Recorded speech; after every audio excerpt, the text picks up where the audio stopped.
Chapter 902. The black figure gradually appeared in everyone's field of vision. My God, it's Lin. He didn't fall. Some students exclaimed. That's right, only that man was still standing in the final battle. Lin's shirt had already been completely incinerated by the holy flames, revealing his firm yet slightly charred muscles, and a faint gash had appeared on his chest. Even after enduring such a terrifying attack, he was still standing like an invincible war god. Lin made his way forward and looked at the disheveled woman lying on the ground with a faint golden protective light around her body. The two of them exchanged a smile. Thank you. Lin joined his fists in a salute. A vibrant smile appeared on Su Xiaolan's face, as expected of the super demon king of this trial. How impressive! The woman's body disappeared into specks of light. Lin heaved a long sigh of relief. He had finally won this mission. A blue and white lotus flower had appeared before him, and it was slowly rotating while exuding terrifying energy fluctuations. Lin, Su Qianyun, are you addicted to throwing immortal wrath fire lotuses? He roared. Boom! Energy instantly exploded, reducing the ground within a radius of over a kilometer to dust. Beads of sweat appeared on Su Qianyun's forehead. Using the immortal wrath fire lotuses consecutively was extremely taxing on her vital energy, and this was already her final attack. She stood atop her moonlight disk as she stared intently at the center of the explosion. Her pink lips pursed slightly as she murmured to herself, "Did you manage to blast it out?" "Nope," a ghostly voice sounded beside her ear.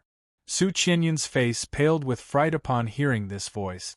Lin's body gradually materialized like clouds and mist, and a golden lotus insignia flashed on his forehead as he activated his Earth Lotus Supreme skill, imbuing his fist with boundless power.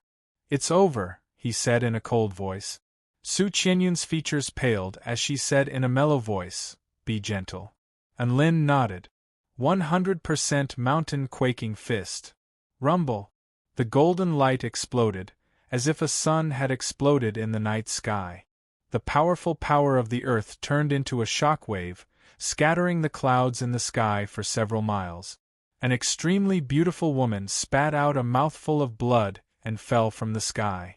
Her body was covered in a layer of golden light. When the students in the square saw the scene of Lin ruthlessly destroying a flower, they instantly exploded. Beast! How could he be so cruel to Goddess Su? He attacked so decisively and mercilessly, completely disregarding their friendship. Has Godin really become a demon king? I'm going to call the police. This is a crime. Sigh. We've lost. Even with the combined strength of the entire school, we were still defeated by the demon king, Lin. Hiss. Now that you mention it, it seems to be the case. Many of the students' expressions turned cold as they regained their senses. More than half of the students had teamed up against the prodigies of the various grades, but they had still been defeated by Lin. This is too exaggerated. Should I say, as expected of Godin? This is an unprecedented feat. Senior student Lin is the legend of our school, a living legend. Many of the students who had been struck by Lin's lightning couldn't bring themselves to hate him anymore. Instead, they all stared at the man on the screen with scorching reverence in their eyes. Even though Lin was referred to as the Demon King by all of the students, he was still the most charismatic antagonist, and he still attracted countless fans. Lin slowly descended from the sky, and his body swayed slightly, as if he was on the verge of collapsing. He had been battling non-stop for the entire day, unleashing his divine sense relentlessly, unleashing a wide range of attacks, and expending all of the energy in his body in an unbridled manner. He had swept through the entire forest of 1,000 peaks, and he was now on the brink of exhaustion. It's time to return. A faint smile appeared on Lin's face as he looked up at the teachers in the sky. However, what was strange to him was that no teachers came to congratulate him. What's going on? Lin's brows furrowed slightly. Right at this moment, a crimson streak of light imbued with a terrifying sharpness stabbed toward Lin's back. "Fifth year, Tang Shimin, please enlighten me." A voice sounded, as if it were a celestial being. All of the students on the white stone plaza were shocked. The fifth-year students even let loose cries of excitement. "It's student Tang Shimin. Tang Shimin hasn't made his move yet. Our mission to defeat the Demon King hasn't completely failed. This is great. Student Tang Shimin has finally made his move." Tears welled up in the eyes of some students. "He's one of the most powerful students in our grade. Lin is already at his wits' end, so he might just be able to win this time." Some students clenched their fists tightly as they stared at the powerful sword technique on the screen with excitement on their faces. The crimson sword projection gave all of the students hope. It was as if it were the red sun at dawn, tearing through the darkness and giving the world a ray of light that could break through the darkness. Tang Shimin's sword projection was imbued with the highest level of sword technique he had attained in his entire life. It was a full-force attack that he had been accumulating for a long time. The crimson sword projection tore through the earth, and the space around it trembled as it left a scorching trail in its wake. Lin turned around with a surprised expression, and he extended a hand in front of himself. Boom! The crimson sword projection exploded, and a sharp screeching sound erupted as boundless sword intent burst forth, pulverizing the earth within a radius of several hundred meters. Tang Shimin's eyes widened in shock and incredulity. How could this be? My full-force attack was blocked by a bare hand? The crimson sword projection struck his hand, and a rainbow divine light flowed along its surface, but it wasn't even able to slice through the skin of his hand.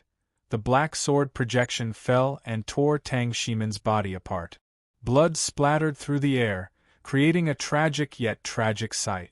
A golden protective barrier appeared around Tang Shimin's body, and he was in a daze. The tens of thousands of excited students on the white stone plaza felt as if a bucket of cold water had been poured over their heads as they fell into a peculiar silence. Their star of hope had been insta-killed, and Lin felt like he had to say something to show his respect, and a gratified expression appeared on his face. "Well done, senior student Tang. You're the last one to be eliminated." Tang Shimin: "Well done my A*S.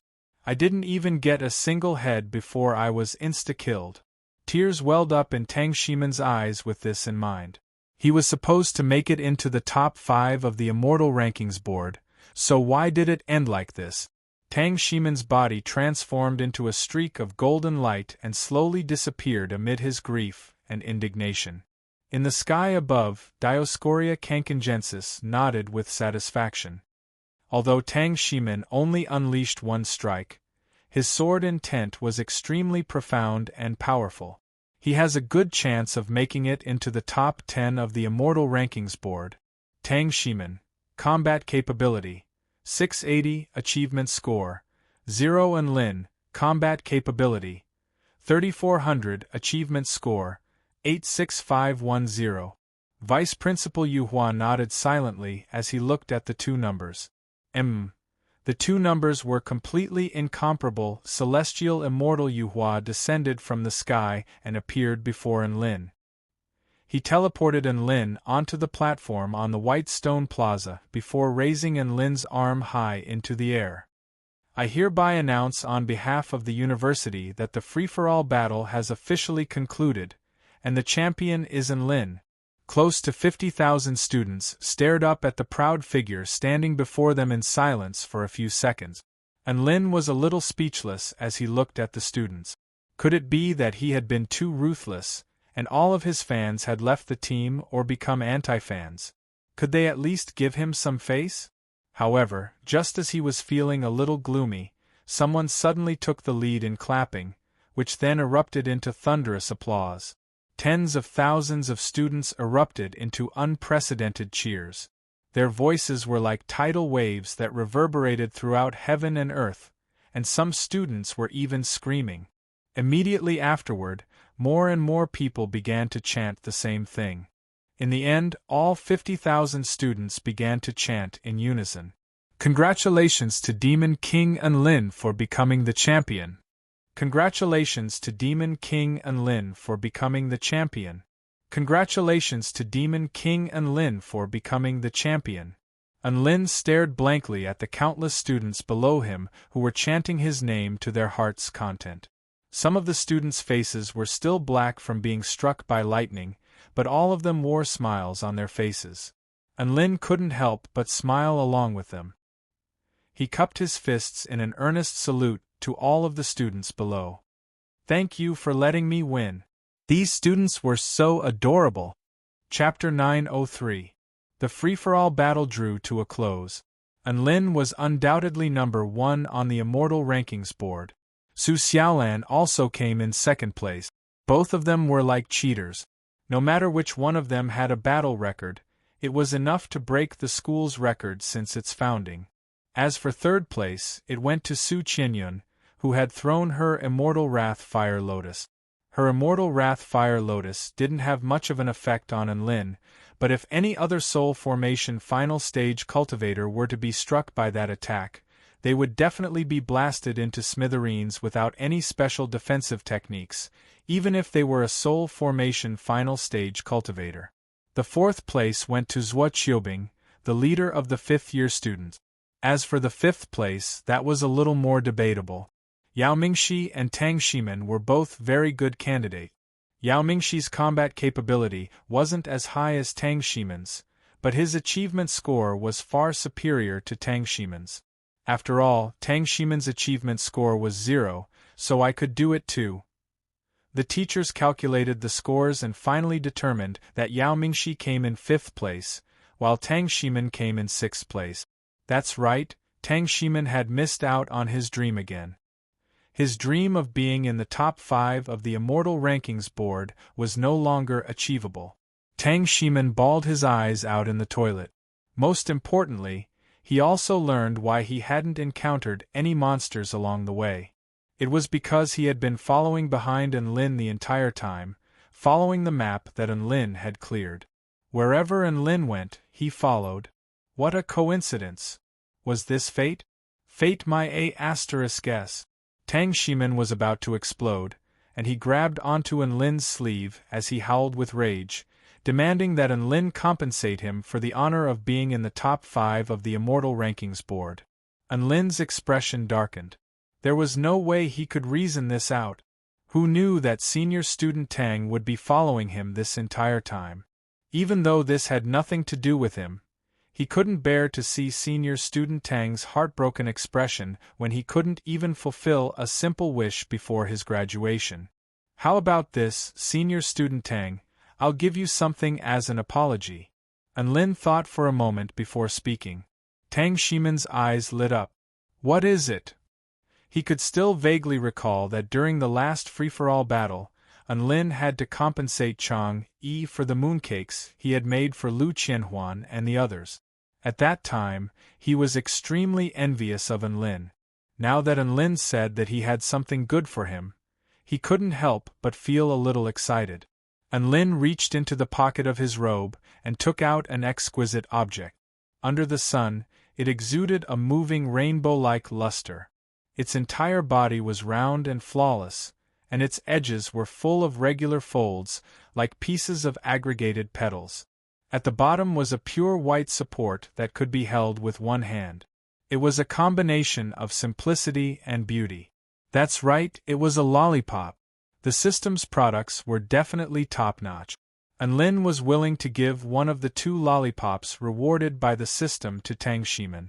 It could be said that he was very reluctant to part with one of his favorite lollipop. Thankfully, the lollipop given by the system was different from the lollipop that he was worried about. It was a normal lollipop. Otherwise, Enlin would definitely kill the system. There were 2 lollipops from the system, and it was giving him one just like that. A pained expression appeared on Enlin's face. Tang Shimin was on the verge of breaking down. Enlin, are you messing with me? You said you were going to give me a present, but in the end, you gave me a lollipop? Even if I, Tang Shimin, starve to death and come last in the free-for-all battle without encountering a single enemy, I won't accept your insincere charity. Hee, this is my collector's edition lollipop. If you don't want it, then I won't give it to you. Unlin was about to put away the lollipop. He was actually already regretting his decision, so he took this opportunity to renege on his promise. Wait. Tang Shimin caught sight of Unlin's expression of relief. Could it be that this lollipop really did have some miraculous effect? Thus, he extended a hand. Give me the lollipop. Unlin. Tang Shimin received a lollipop. He couldn't help but chuckle triumphantly at the sight of Unlin's dejected expression. Being able to make Unlin bleed a little would, at least, slightly soothe his wounded heart. Tang Shimin silently tore open the packaging of the lollipop and saw that the candy inside was glowing with rainbow light under the sunlight. There was also a faint aroma wafting through the air. A faint smile appeared on his face. Is this a rainbow lollipop? It looks pretty good. He placed the lollipop into his mouth as he spoke. It was also at this moment. His body suddenly shuddered violently as he let loose a cry of surprise. So sweet. That's right, a peculiar sweetness suddenly flowed from the tip of his tongue to his entire body. An intoxicated expression appeared on Tang Shimin's face, and his cheeks were flushed red as he licked the lollipop furiously, as if he were addicted to it and couldn't stop. So sweet. It feels so good, my body is about to float. Tang Shimin continued to lick the lollipop as he moaned softly. Unlin's hair stood on end upon seeing this. This was AF * King Lollipop? Why was the effect so horrifying? He had initially planned to use senior student Tang as a guinea pig. If it tasted good, he would eat one himself. However, he hesitated upon seeing senior student Tang's reaction. Unlin, right at this moment, a gentle male voice suddenly sounded. Unlin turned toward Tang Shimin to discover that he was licking the lollipop while looking at him with a loving expression. Unlin. Tang Shimin silently made his way toward Unlin. Don't come any closer. Unlin kicked Tang Shimin away. Tang Shimin's brows furrowed slightly, and he crawled up from the ground with a sullen expression as he sucked on his lollipop. Unlin, why did you kick me? Sigh. Unlin's lips twitched. What kind of F * King Lollipop is this? So dangerous. So freakish. Do you feel anything strange right now? Unlin retreated a few steps with a cautious expression. Tang Shimin shook his head. No. He then turned toward Unlin, and a faint blush appeared on his face as he lowered his head with an apologetic expression. It's just that I feel like you're a lot more pleasing to the eye now. You're more handsome and charming than before. Unlin drew a sharp intake of breath. This symptom, terrifying. Unlin. Sigh. Tang Shimin sucked on his lollipop before inching toward Unlin again. Unlin kicked Tang Shimin away again without any hesitation. How could you do this to me? How could you treat me like this? Tears shimmered in Tang Shimin's eyes as if he had countless grievances to vent. Can't we just have a peaceful relationship? Unlin chuckled. F * CK off. Finally, the lollipop was finished. Tang Shimin's eyes narrowed in bliss as he savored the sweet taste. I can feel that the power within my body has increased significantly. He turned toward Unlin with a hearty smile. Unlin, thank you for your lollipop. It's such a good thing. I misunderstood you. Unlin faltered slightly before nodding. It's all right, as long as you're happy, senior student Tang. He had been observing the effects of the lollipop this entire time. Not long after Tang Shimin ate the lollipop, the peculiar emotions in his eyes suddenly disappeared, and his eyes also became pure and natural, which meant that he would only develop feelings for him when he ate the lollipop. A bold idea suddenly occurred to Unlin. Chapter 904. That's right, Unlin had a daring idea. There was only one lollipop left. How about he give it to Xiaolan? Unlin suddenly chuckled in a perverted manner. Tang Shimin shuddered at the sight of Unlin's mysterious smile. Junior brother, if there's nothing else, I'll be taking my leave. Anlin was more than happy to see Tang Shimin leave. Piss off, piss off. Senior brother Tang left. Anlin hesitated for a moment before taking a deep breath and starting to walk toward the dormitory. This was just an ordinary lollipop, but the other party would find him more handsome and charming after eating it. As the saying goes, beauty is in the eye of the beholder. If he were to become even more charming, wouldn't he become Chang'e? He was getting a little excited just thinking about it. He knocked on Su Xiaolan's door. Xiaolan, are your injuries better? Anlin asked with concern. I'm almost fully recovered. Su Xiaolan took a shower after her battle and changed into a white dress embroidered with green bamboo. Her black hair cascaded down her back like a waterfall. Her skin was smooth and supple, and her eyebrows were like wisps of smoke. Anlin felt his entire body relax as soon as he walked in. He felt like this was heaven. If the conditions allowed, he really wanted to live here. It was much better than the zoo next door. What?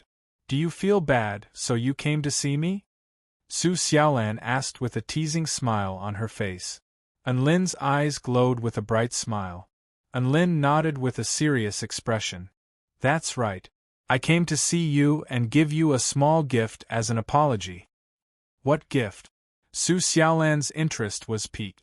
Anlin slowly pulled out a lollipop from his pocket and placed it on Su Xiaolan's table. Su Xiaolan looked at the lollipop and was startled.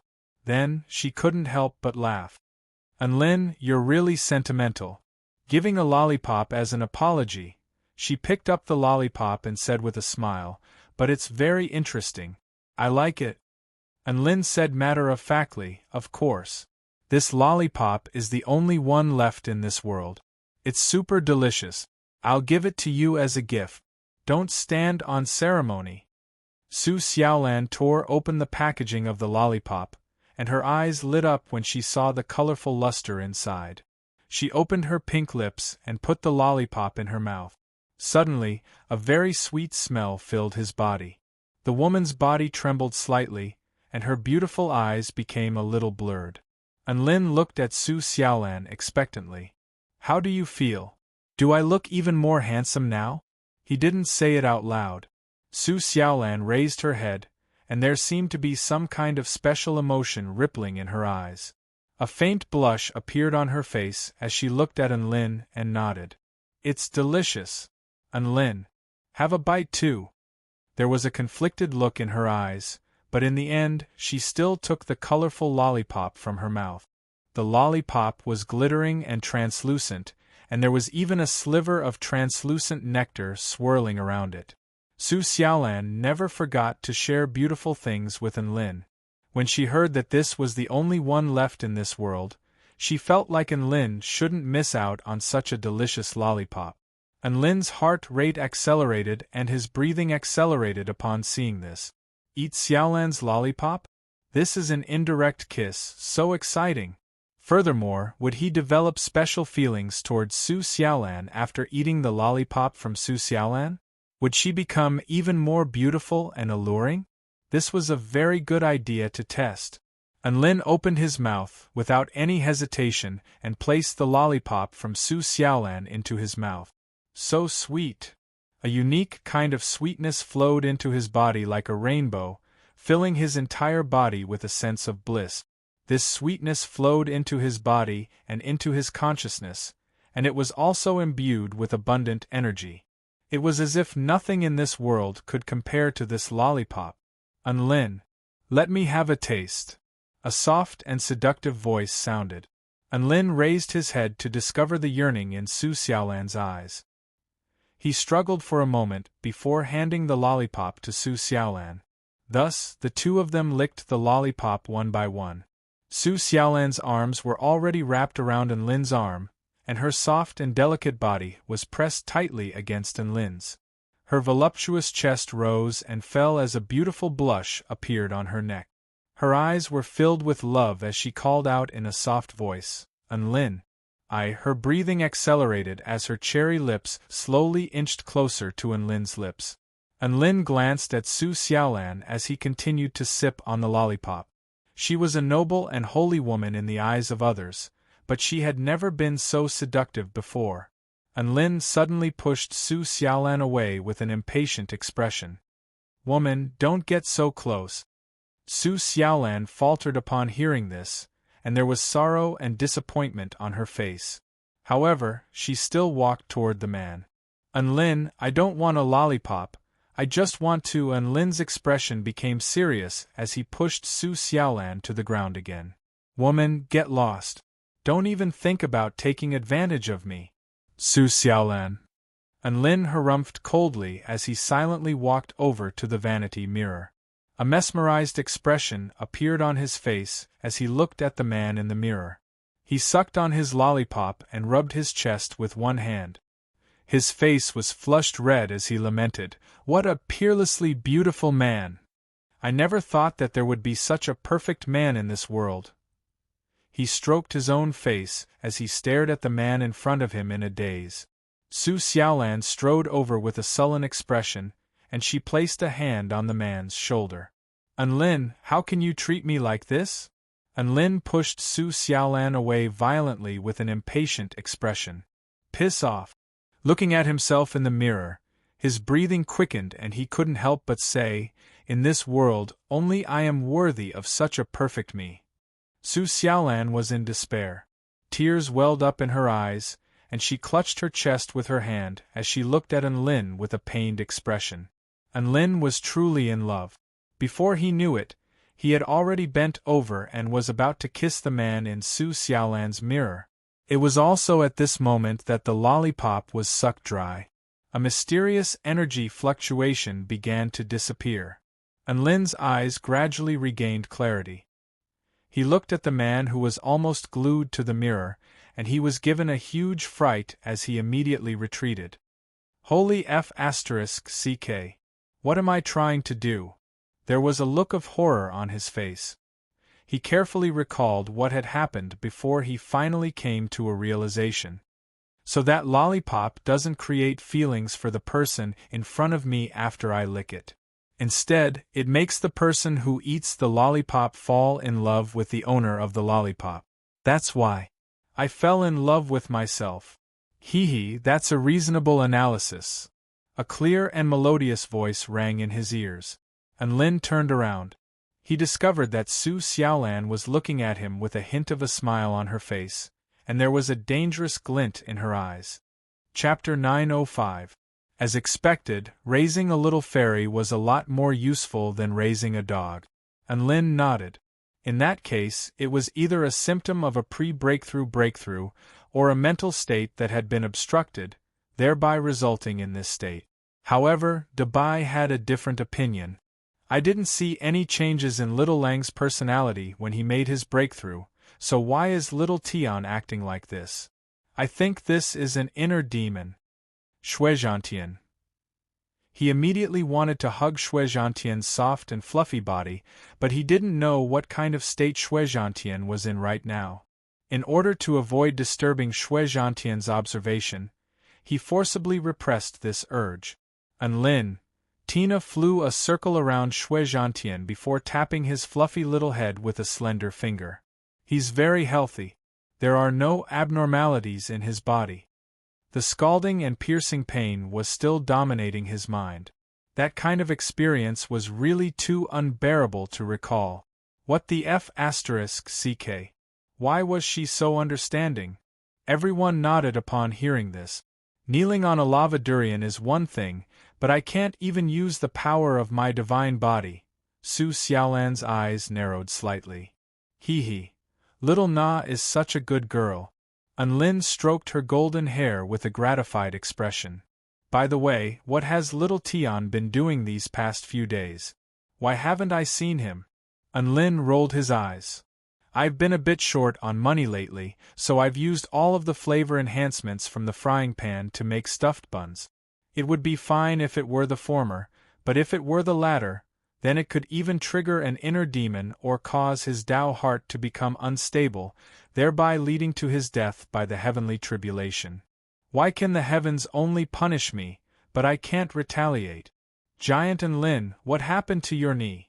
Tina immediately caught sight of Enlin's injury, and she flew to Enlin's side before unleashing a healing spell technique on his injury. When did Xiaolan become so violent? I'm so nice to her and fed her lollipops, but she's punishing me by making me kneel on a lava durian. Dabai ran away with an aggrieved expression. What did it say wrong again? Dogs always lick their wounds with their tongues. Saliva has the effect of disinfecting and speeding up the healing of wounds. Enlin felt that he had to take care of this matter and see if there was anything he could do to help. Dabai finally realized that he had been too hasty, causing Enlin's favorable impression of him to drop, causing him to lose his position as the Empress. It also ran over to the man and stuck out its tongue. Big brother your knee is injured. Let me lick it for you. Enlin complained as he walked back to his small attic. Just like that, Enlin rode on Dabai and flew toward a certain lofty mountain on the floating continent with Little Red, Little Na and Little Goo. You used to speak in idioms. How did you become a vulgar person who doesn't even have an idiom to speak in? Enlin's heart was throbbing with pain. Thump thump thump, bang bang bang, clatter clatter clatter, puff puff puff, his legs were trembling, and both of his knees had become bright red with a series of bloody gashes on them. 2 hours later, Enlin finally limped out of his attic. F***ck. Didn't he say he was going to help Shuizhantian? Wasn't there something wrong with his focus? Enlin's brows furrowed slightly. There seemed to be one missing. Enlin's interest was piqued. Which mountain is it on? Let's go check it out. Shuizhantian shook his head. Master, I don't really want to talk right now. I want some time alone. Shuizhantian's eyes were bloodshot with rage as he spoke. I won't allow this to happen. Shuizhantian can't take this anymore. In summary, this was a case of unbearable domestic violence. That mountain was the tallest mountain on Xiaoxian United University. It was like a sharp sword piercing through the clouds, and it was the closest mountain to the sky. Enlin turned to the other beast pets with a curious expression. What happened to little Tian recently? The injuries on Enlin's knees quickly healed. All the beast pets, sigh. Shuizhantian looked up into the sky and heaved a forlorn sigh. Master, you should go home. You can't do anything about my problems. I'll have to solve them myself. A warm smile appeared on Su Xiaolan's face. It's not what I think it is. I thought you didn't know about the effects of the lollipop and were in a hurry to share it with us, so we fell prey to it. So, I was wrong? All the beast pets, him? He said he's about to make a breakthrough and is observing his own Tao on a mountain in the university. He immediately replied, as if he had grasped onto a life-saving straw. No, that's not it. I misunderstood. It's exactly what you think it is. I really didn't know that lollipops would have this kind of effect. You have to believe me, Xiaolan. Shouldn't Shuizhantian's reply be to break through first, then crush the heavens? Enlin. Dabai immediately ran around Enlin excitedly as soon as he entered the room. He stuck out his tongue as if he was playing dirty. Shuizhantian paused momentarily before replying. Don't wild beasts like us have to transcend golden void lightning to progress to the heaven creation stage? Enlin's lips twitched. F***ck off. Enlin was dumbstruck for a second. Dogs only knew how to eat and sleep, but little fairies were like little cotton-padded jackets, giving him a sense of warmth. I then discovered a very serious problem. Shuizhantian looked up into the sky with indignation and rage on his face. Why is the heavens able to strike me with lightning all the time during my tribulation transcendence, while I can only endure in silence? Shuizhantian, are you not going to leave? Big brother, you're finally back. Congratulations on becoming the champion of the free-for-all battle. Do you want to celebrate with some delicious food tonight? Woof. I want to watch you make your breakthrough and stay by your side, Enlin replied in a resolute voice. Shuizhantian's heart was finally touched by Enlin's words. All right, master, let's be honest with each other then. Unlin was ecstatic upon hearing this. Tell me if you have any problems, and I'll definitely help you resolve them. Only after a short while did he realize who was missing. Where was the guy who was going to crush the heavens? Unlin was quite perplexed. He felt like Shui Zhantian was a little depressed. Don't be too alarmed, master. It's just a breakthrough, it's not like it can crush the heavens. Shui Zhantian spoke in a calm voice. Unlin was ecstatic. Little Tian, congratulations on becoming a civilized snow soul beast again. Why? He looked around the house to find that aside from little Na, Xiao Hong was happily photosynthesizing. Dabai silently found a place to lie down, and little Gu had transformed into a little butterfly and was fluttering down onto a little red flower. It was quite a sight to behold. His legs gave out from under him, and he almost collapsed to the ground. Xiaolan, listen to me. It's not what you think. Dabai, Xiao Hong, and Tina all shook their heads with confusion on their faces. Little Tian, I heard you're about to make a breakthrough? Unlin flew over to Shui Zhantian's side. Unlin faltered upon hearing this. Even though he had always managed his beast pets in a free-range manner, he had to be concerned about his beast pets' breakthroughs as their master. Little Tian has been looking up at the sky on the mountain recently, and he doesn't speak much. Perhaps he entered a special state of mind during his breakthrough? Xiao Hong speculated in her sweet voice. A fluffy white ball lay on the highest peak of the mountain with its intricate wings tucked away, and it stared blankly up at the sky with its big, round eyes. Chapter 906. He had finally discovered the crux of the problem. However, Unlin didn't know how to solve this problem. What the F***ck was this about being struck by lightning and not being able to retaliate? Who the hell could F***ck the heavens during their tribulation transcendence? Unlin was extremely depressed.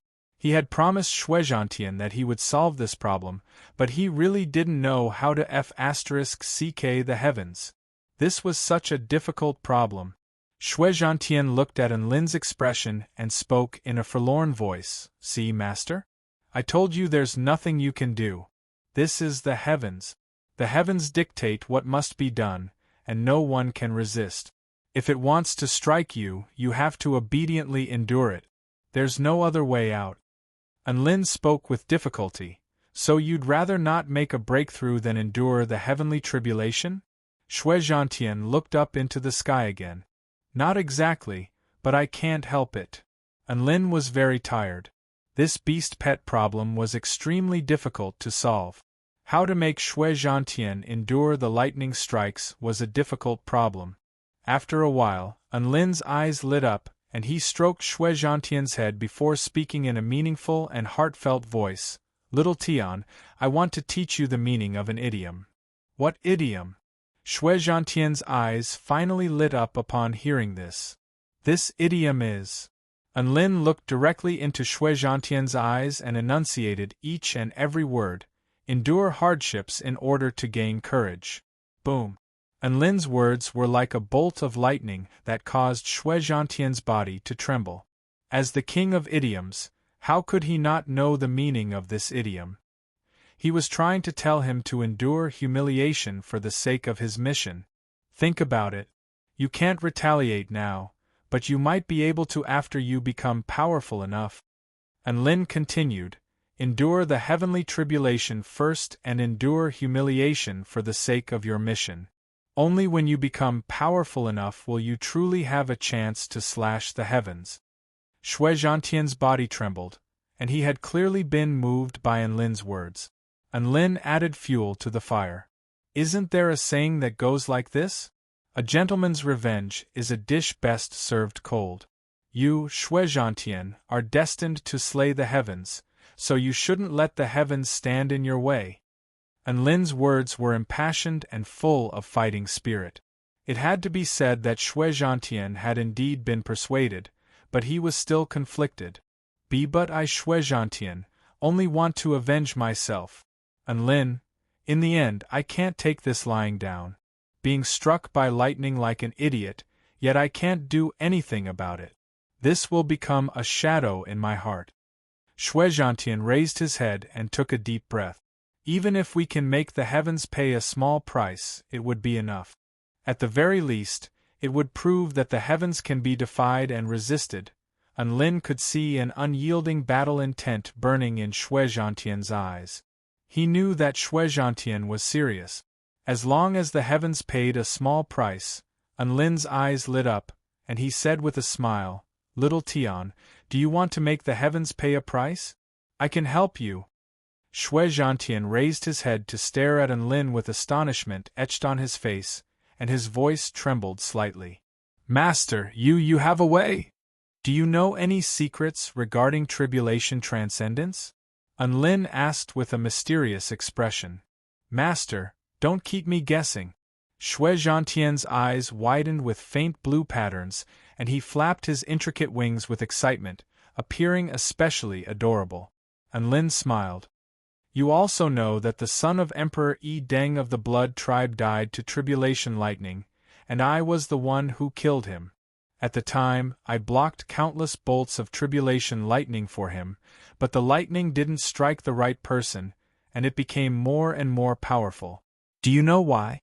Shuizhantian faltered for a few seconds before replying with an excited expression, "The heavens are angry." Lin clapped his hands together and nodded. "That's right.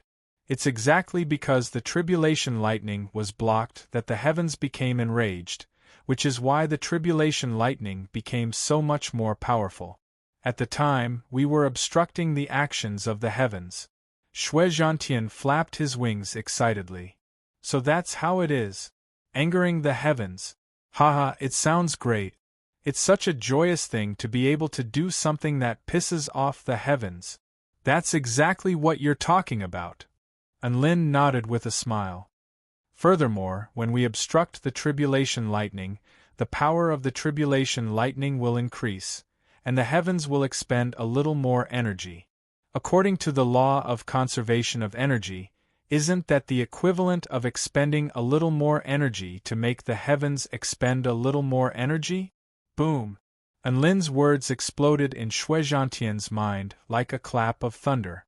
Shuizhantian flapped his wings as his eyes glowed with excitement. "Brilliant! Master, your words have enlightened me. A bright future has appeared in front of me." A smile remained on Lin's face as the sun shone down upon him, making him appear as if he had been anointed with a holy light. He extended a hand toward Shuizhantian before speaking in a clear and confident voice. "Little Tian, are you transcending your tribulation? I'll enrage the heavens with you." A prideful smile appeared on Shuizhantian's face. "Come, make the heavens tremble." Crack, a crisp crack sounded, as if a certain shackle had been broken, and the great Tao of heaven and earth trembled slightly as if it had resonated with something. Boom! Shuizhantian's aura soared into the heavens.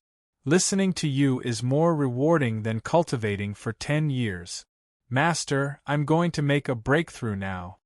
Little Tian, transcend your tribulation to your heart's content. I'll be by your side to enrage the heavens." An elated smile finally appeared on Lin's face as he looked at Shuizhantian. Tina, Dabai, and Xiao Hong all stared blankly at the scenes unfolding before their eyes. Dabai faltered for a long while before speaking. "It's over. These two have both gone insane. They've decided to increase the power of their tribulation lightning. Woof." Tina was also in disbelief.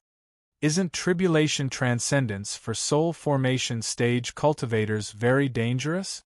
I've heard that over 90% of cultivators at the soul formation pinnacle stage will be reduced to ashes by the golden void lightning. Why would they dare to increase the difficulty?" "That's why I said they're crazy," Xiao Hong said in her sweet voice. "Let's get away from them so they don't get in their way.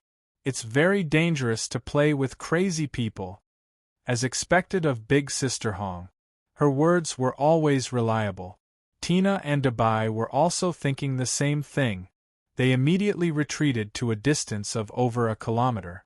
Vital energy surged for over 50 kilometers, and the inky black clouds in the sky covered an area of several dozen kilometers, obscuring the entire sky as terrifying lightning might gathered. This terrifying commotion naturally alerted all of the students and teachers on the campus. Vice Principal Yuhua was the most dutiful of them all, and he immediately rushed to the forefront of the commotion. He was then greeted by the sight of Shui Zhantian, who was preparing to transcend his tribulation, and Enlin, who was cheering him on. His lips twitched involuntarily. It's him again. It's his people again. Not only is he making a breakthrough, but Xiao Chou, Xiao Hong, the white-scaled wolf god, and Shui Zhantian are all transcending their tribulation at the school. What kind of place do they think this school is? Chapter 907. Heaven and earth transformed as vital energy surged violently. In the past, all of the teachers and students would have turned pale with fright. However, they were all looking out the window with indifference, as if they were already used to this. Is someone going to transcend their tribulation again? That's right. From the looks of it, it should be a soul formation stage or return to void stage tribulation. It's very similar to the tribulation transcendence of that wolf god. Haha.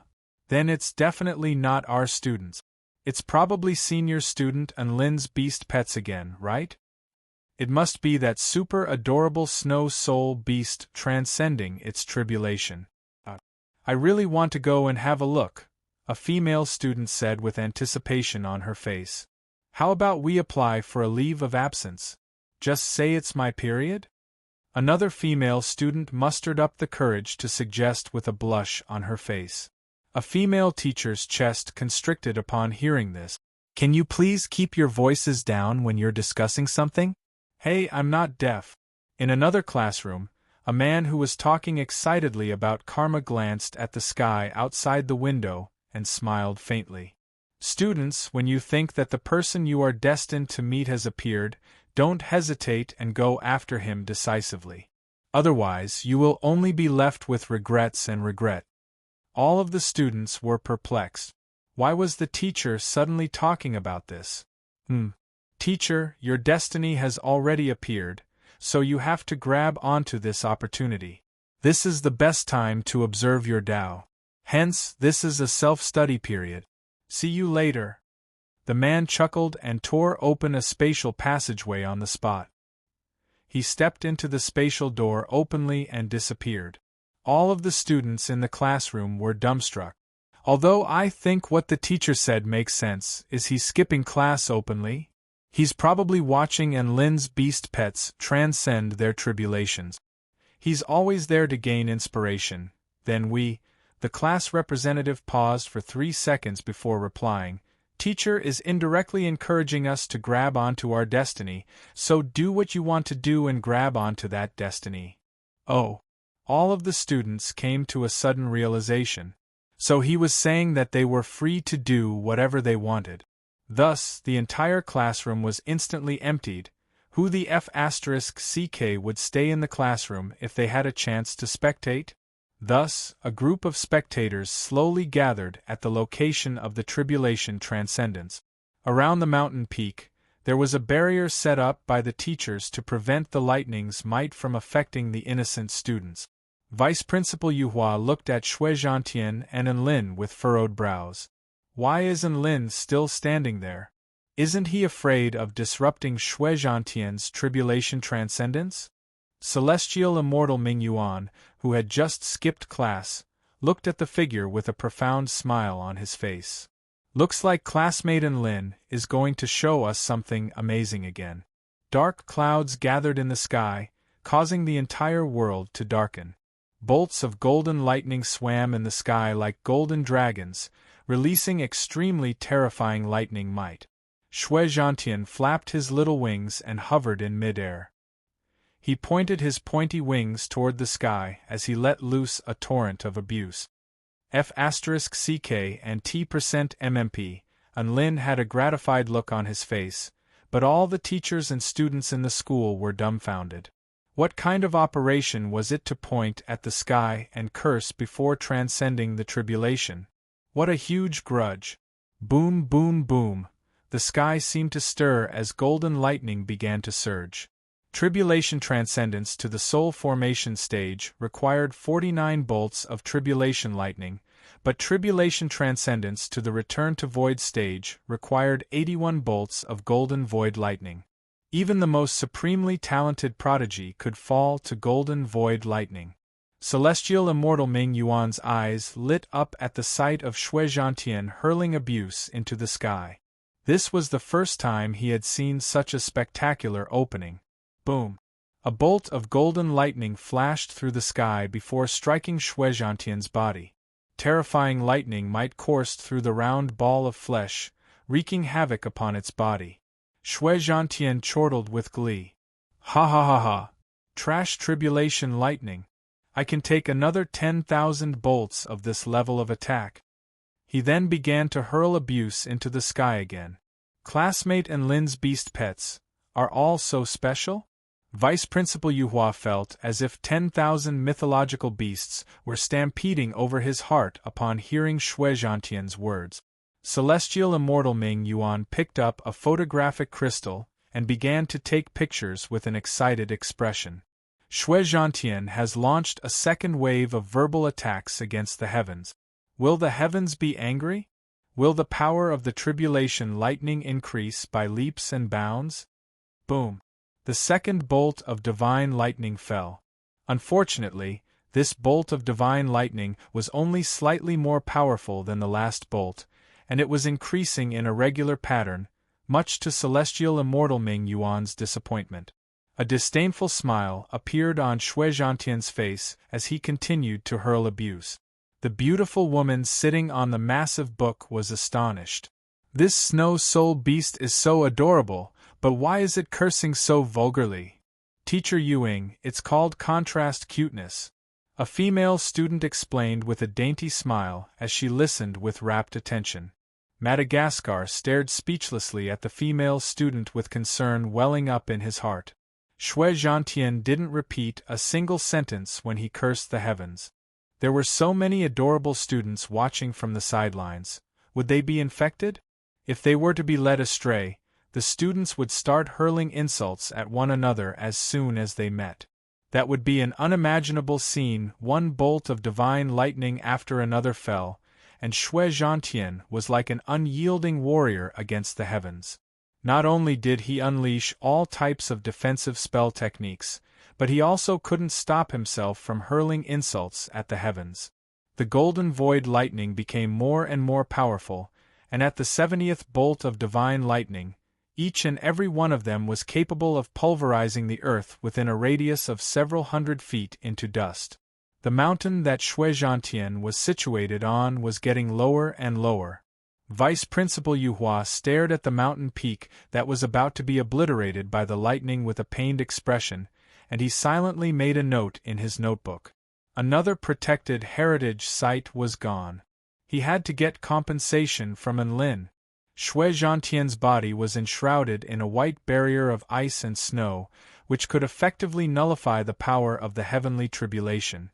Furthermore, his body was already extremely powerful to begin with, so he didn't sustain much damage even after enduring over 70 bolts of lightning. Gradually, Shui Zhantian grew tired of cursing. He turned toward the man beside him with anticipation in his eyes. The 80th bolt of divine lightning tore through the air like a golden divine sword descending from the heavens toward Shui Zhantian at an extremely terrifying speed. At this moment, a figure appeared before Shui Zhantian before spreading open his arms. Boom! Golden lightning exploded and coursed through his body. Then, it was instantly devoured by Enkiran, who was in his sea of vital energy. Countless people's eyes widened with incredulity as they stared at the scenes unfolding before their eyes. How dare he? Vice Principal Yuhua also drew a sharp intake of breath. Actively interfering with the heavenly tribulation would make the tribulation even more terrifying. It was exactly because of this that people transcending tribulations had to stand guard in order to prevent external interference during their tribulation transcendence. But now, Enlin was actively interfering with his beast pet's tribulation transcendence. He was trying to get his beast pet killed. All of the teachers and students stared at Enlin and Shuizhantian with dumbstruck expressions on their faces. The heavens really seemed to have been enraged as a thunderous and terrifying roar erupted. In the end, several extremely powerful bolts of golden void lightning began to converge as one, unleashing an extremely terrifying lightning might. Golden light tore through the dark clouds and lit up the entire world. The space around them began to crumble as inky black rifts appeared, and the sky seemed to be on the verge of collapse. To everyone's surprise, Shuizhantian didn't display any resentment or blame. Instead, he chortled with glee as an unprecedented light burst forth from his eyes. Ha ha! It looks like the heavens are very angry. Come. I, Shuizhantian, am going to cut through the heavens with my sword today. Following his thunderous roar, his flawed Tao heart was suddenly perfected. Is he insane? Why is he so happy? Some of the students were perplexed. The teachers also drew a sharp intake of breath. This is the most suicidal tribulation transcendence I've ever seen. It was also at this moment that a powerful pillar of white energy erupted from Shuizhantian's perfected body. The pillar of light soared into the sky and clashed with the golden lightning. Chapter 908. Shuizhantian took the initiative to attack the golden void lightning in the sky. The golden void lightning seemed to have been stimulated by something, and it was compressed to the extreme before also falling from the sky, slicing through Shuizhantian's white pillar of light as if it were a hot knife through butter. The space in the wake of the golden void lightning cracked open as a series of inky black, chaotic rifts began to appear. Shuizhantian was not fearful in the slightest as he roared with laughter. In that instant, Enlin looked at Shuizhantian's departing figure, and he felt as if he were looking at the main character of a cultivator who defied the natural order. He threw his head back and laughed heartily in the face of the heavenly tribulation with domineering confidence. Of course, the premise was that one had to ignore its super cute appearance no matter what expression it made. The terrifying might of the lightning made all of the spectating teachers and students' breathing falter. The power of this golden void lightning had transcended beyond the return to void stage. Shuizhantian also knew that he might not be able to withstand this bolt of divine lightning, but it didn't matter. He had already angered the heavens, and he wasn't going to be beaten for nothing. Instead, he was going to perish in a battle against the heavens. It had no regrets about dying like this. Enlin stretched out his finger the moment the heavenly lightning struck. Lightning manipulation technique. When transcending his own lightning tribulation, the lightning manipulation technique came in handy. However, it was very difficult to help outsiders control the lightning tribulation. During Lu Qianhuan's tribulation, he could only control the direction. Now, he was helping Shuizhantian transcend his tribulation, but he was hoping to slow down the tribulation lightning a little. That's right. He had to slow down the golden void lightning so that it wouldn't crash into Shuizhantian's body. That way, he would be able to minimize the risk to his life. Now that Enlin had become more powerful, he might be able to use his lightning manipulation technique. Slow down, the lightning on his fingertips flourished as he used all of his strength. Rumble! His sea of vital energy suddenly surged, and Enkiran opened his bright eyes. He also pointed a finger toward the sky, as if he were the ruler of all lightning. Buzz invisible waves enveloped heaven and earth. The bolt of golden void lightning falling from the sky suddenly slowed down to a crawl. This scene made all the onlookers dumbfounded once again. They could even see the tiny arcs of lightning at the edge of the dazzling golden lightning. Madagascar murmured, "Am I seeing things? Why do I feel like the lightning is moving in slow motion?" One of the students was speechless. "Teacher, are your eyes playing tricks on you? Otherwise, the divine lightning would have struck that adorable snow soul beast while we were speaking." Shuizhantian turned to Enlin with a grateful expression.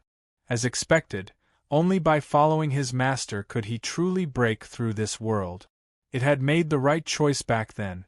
Thus, Shui Zhantian flew toward the terrifying bolt of divine lightning without any hesitation. Countless golden lightning bolts exploded like balls of lightning, and the terrifying lightning bolts annihilated the space within a radius of several hundred meters into a void. Shui Zhantian's snowy white fur had been charred black by the golden void lightning, and he had been reduced to a black ball. This scene caused the hearts of everyone present to twitch violently. Disfigurement, awe!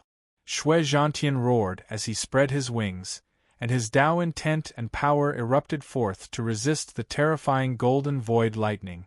Enlin gritted his teeth, and his fingertips trembled slightly as he did his best to slow down the golden void lightning.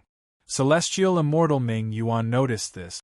Celestial Immortal Ming Yuan's body trembled as his eyes glowed with excitement.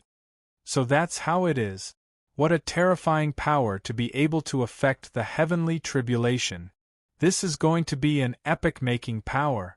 In the end, all of the golden void lightning fell. Shui Zhantian withstood the final wave of golden void lightning and survived. He looked up at the dissipating clouds in the sky and chortled with glee, as if he had won some kind of victory.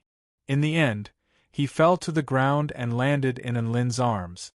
Master, it feels so good to battle the heavens. Faint blue ripples shimmered in Shui Zhantian's eyes, as if there were tears shimmering in them. He closed his eyes in exhaustion as he spoke, and Lin's lips twitched. He couldn't understand why this black ball felt so good, so he silently fed it a high-rank spirit pill before returning to the cave. Dabai, Xiaohong, and Tina all followed along. Su Xiaolan, Su Qinyun, and all of the teachers also flew over to offer their congratulations. Vice Principal Yuhua swallowed his words of compensation at the sight of the snow soul beast's pitiful state. After all, everyone was offering their congratulations, but he was asking for compensation. What the hell was going on? However, he felt quite stifled when he looked at the mountain that had been razed to the ground by the golden void lightning. After returning to his dorm room, Enlin placed Shui Zhantian into the coffin. Of course, he wasn't doing this to bury him. Instead, he was doing this to speed up his recovery. The regenerative abilities of the immortal tool, the Blood Soul Jade Coffin, were nothing to scoff at. A red light erupted forth in a radius of 5 kilometers, absorbing the spiritual energy of heaven and earth in a frenzy to heal Shui Zhantian's injuries. Shui Zhantian's charred black fur began to fall off as pristine white fur grew over his body. Everyone finally heaved a heavy sigh of relief upon seeing this. If Shui Zhantian really had turned into charcoal, I probably wouldn't be hugging him anymore, Su Xiaolan said in an honest voice. If he really was that black, then I wouldn't have kicked him around like a ball. Dabai sighed with emotion. In this era where appearance was everything, even if Shui Zhantian were to progress to the Return to Void stage, he wouldn't be as popular as he was when he was only at the Soul Formation stage. This was the stark reality. Enlin finally turned toward the man beside him with a curious expression. Teacher Ming Yuan, why are you still here? That's right, all of the other teachers had left, but Celestial Immortal Ming Yuan had followed Enlin into his dorm room for some reason. I have a bold idea. Celestial Immortal Ming Yuan stared at Enlin with a scorching gaze. Enlin was a little uncomfortable under his stare. Please calm down, teacher. I have a complete set of Celestial Court laws. Celestial Immortal Ming Yuan was speechless. Don't get any funny ideas. I witnessed the entire process of you helping Shui Zhantian transcend his tribulation, and I feel like your power shouldn't be buried. With your power we can make the human race prosper and usher in a new era of cultivation. Enlin blinked. I'd like to hear the details. You also know that over 90% of soul formation stage cultivators perish during their tribulation transcendence to the return to void stage due to being unable to withstand the power of the golden void lightning. However, you have the power to slow down the descent of the golden void lightning. You have to realize that many cultivators on the brink of death can be reborn by slowing down the speed of the golden void lightning. You can use this power to usher in a new era of cultivation. Celestial Immortal Ming Yuan became more and more excited as he spoke, and a scorching light appeared in his eyes. Enlin faltered slightly upon hearing this. He suddenly felt like this was feasible. It wasn't that he was willing to help others. Rather, he felt like this was a massive business opportunity. Chapter 909. Was tribulation transcendence scary? It was very scary, because the slightest misstep could result in one perishing within the tribulation. But why were there still so many cultivators who were willing to do so? This was actually the result of their persistent pursuit of Tao. What was the purpose of cultivating? Some wanted to live forever, some wanted to be free and unfettered, some wanted to see the end of Tao. There were countless reasons, but the one constant was that they all wanted to continue down this path. Advancing to the pinnacle of the soul formation stage meant that there was a very good chance that one would perish, but there was also a chance that one could attain a higher cultivation base, greater power, broader horizons, and a lifespan of over 1,000,000 years. Almost no one could resist this temptation. What if Enlin possessed a power that could drastically increase his chances of successfully transcending tribulation transcendence? Countless living beings at the pinnacle of the soul formation stage would definitely go crazy over this. After all, how the hell was he supposed to cultivate if he lost his life? A power that could increase his chances of successfully transcending tribulation transcendence was the best thing he could have. Enlin smiled. Thank you for your advice, Teacher Ming Yuan. I think this is a good idea. A gratified smile appeared on Celestial Immortal Ming Yuan's face. I can sense that our human race, no, I should say the entire continent, is facing a calamity, so it would be great if Mr. Enlin could do his best to help the continent. Enlin replied with a righteous expression, of course. Everyone is responsible for the rise and fall of the entire continent. Why can't I go through fire and water for the sake of this world? Ha ha. Student Enlin, I was right about you. Celestial Immortal Ming Yuan looked at the man before him with a gratified expression. Ha ha. You're far too kind, Teacher Ming Yuan. This is what I should do. Enlin joined his hands in salute.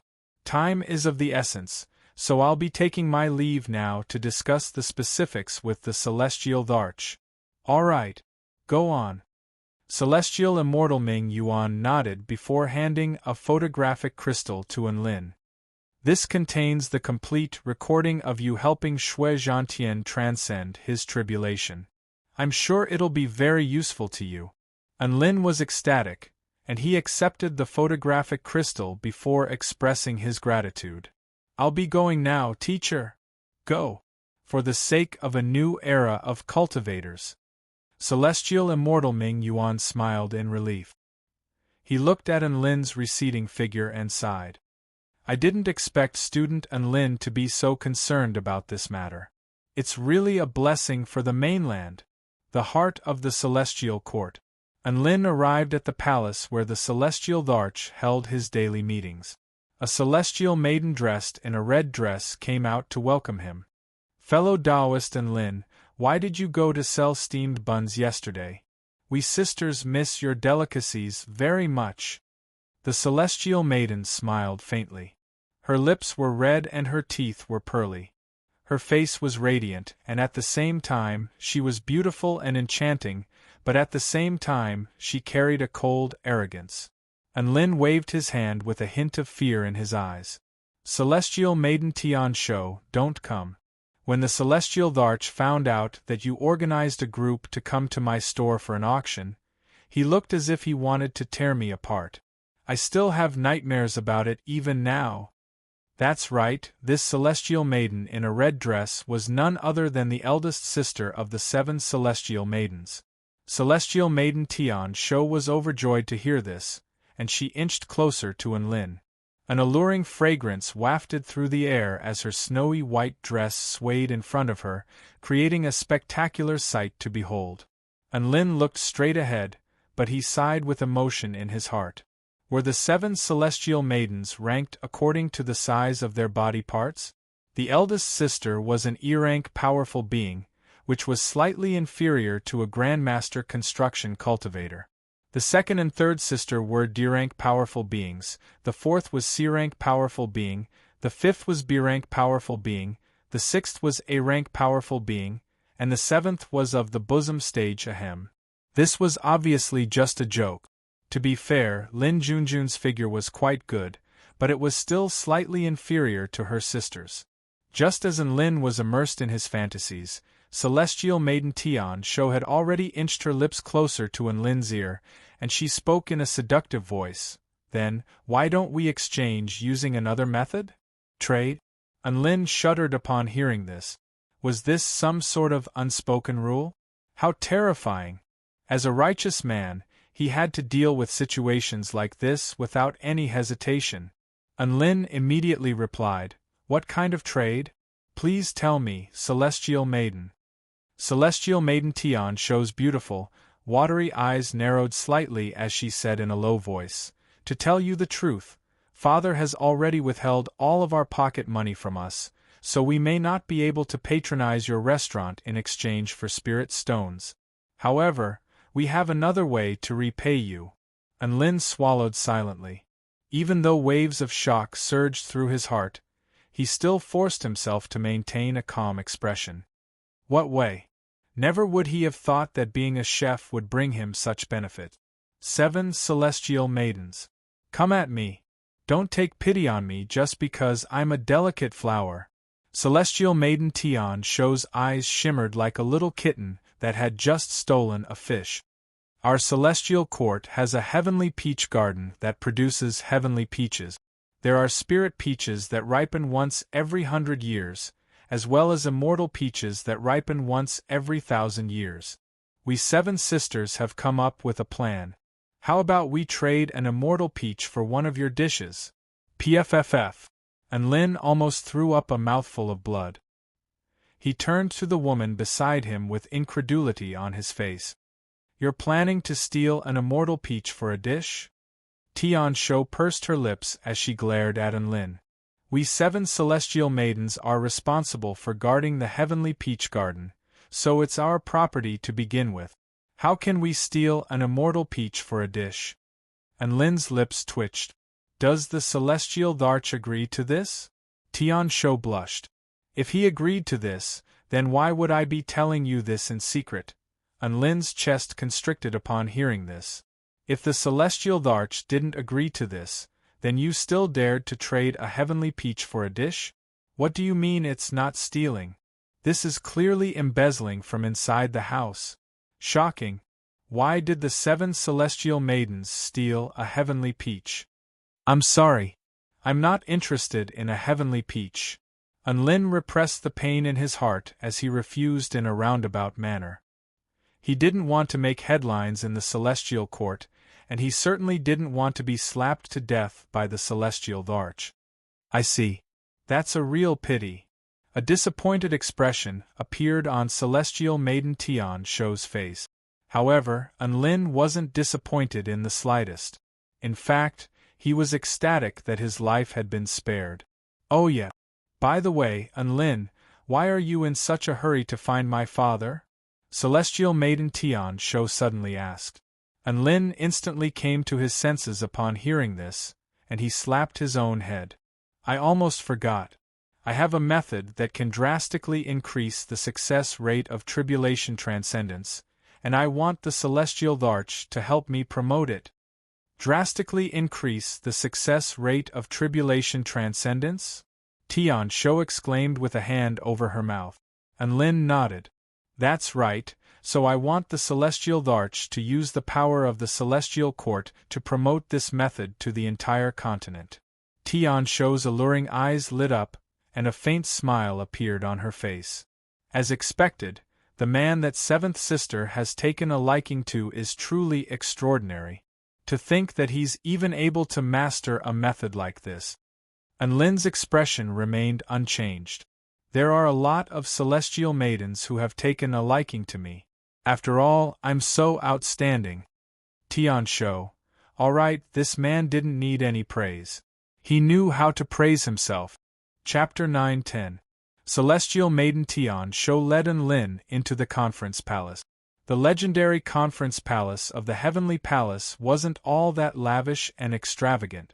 Instead, it was a very casual place with carved wooden screens and elegant tea tables. That was all. There were also a few paintings by Lin Junjun, which were probably the most beautiful things in the conference palace. The celestial Dharch didn't wear his imperial robe. Instead, he wore a white robe with a black belt and a jade fan in his hand as he welcomed Lin with a smile. Lin had met the celestial Dharch a few times already, but he was still very nervous. This was mainly because he had earned money from his daughter a few times, so he was a little embarrassed. However, the celestial Dharch was surprisingly amiable, which made Lin feel a lot more at ease.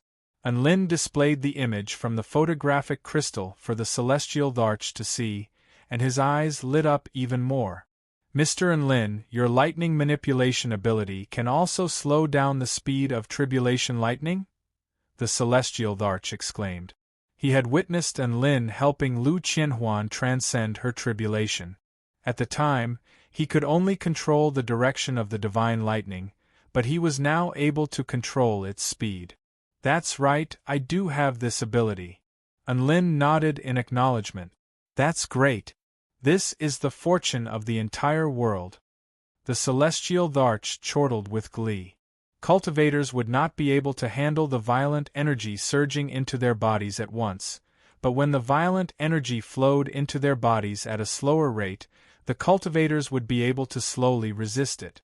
Lin pondered for a moment before replying, however, I need some compensation for using this ability to help cultivators transcend their tribulations. The celestial Dharch nodded with a smile. If you want something, you have to give something in return. Nothing can be taken for granted, so it's very reasonable for you to ask for compensation. Lin was a little surprised to hear that the celestial Dharch was being so reasonable. He paused for 2 seconds before replying, I've decided to let you use the power of the Celestial Court to publicize my abilities to the entire continent, and I'll charge you 1,000,000 spirit stones for each session. The celestial Dharch drew a sharp intake of breath. 1,000,000 spirit stones for each session? Was his appetite really that big? What if there are soul formation stage cultivators who don't have that much money? The celestial Dharch asked with a sincere expression. One had to realize that ordinary return to void stage mighty figures might not even have 1,000,000 spirit stones, so it would be very difficult for soul formation stage cultivators to come up with that much money. Lin said indifferently, I don't have that much money, so I'll raise it slowly. The reason why cultivators did not have that many spirit stones on them was because they could not help but spend them the moment they had them. Pills, immortal fruits, weapons. They're only spirit stones if they're stored in storage rings. However, if they're used to invest in oneself, then that's true strength. If a cultivator at the peak of the soul formation stage really works hard to save spirit stones, it's still possible for him to save 1,000,000 spirit stones. If that doesn't work, he can always borrow money. We can slowly earn spirit stones, but we only have one life, don't you agree? The celestial Dharch was finally moved by Lin's words. Then how do you guarantee the success rate? The celestial Dharch asked. In any case, I can only slow down the tribulation lightning to the speed shown on the crystal screen. As for whether or not I can withstand it, that will depend on the cultivator's luck. Lin replied with a smile.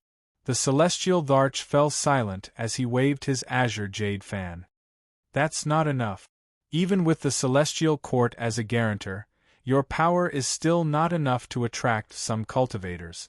If you're going to do it, then do it to the best of your ability. Can we use some kind of method to make them think that you're very reliable? Lin stroked his chin before a smile suddenly appeared on his face.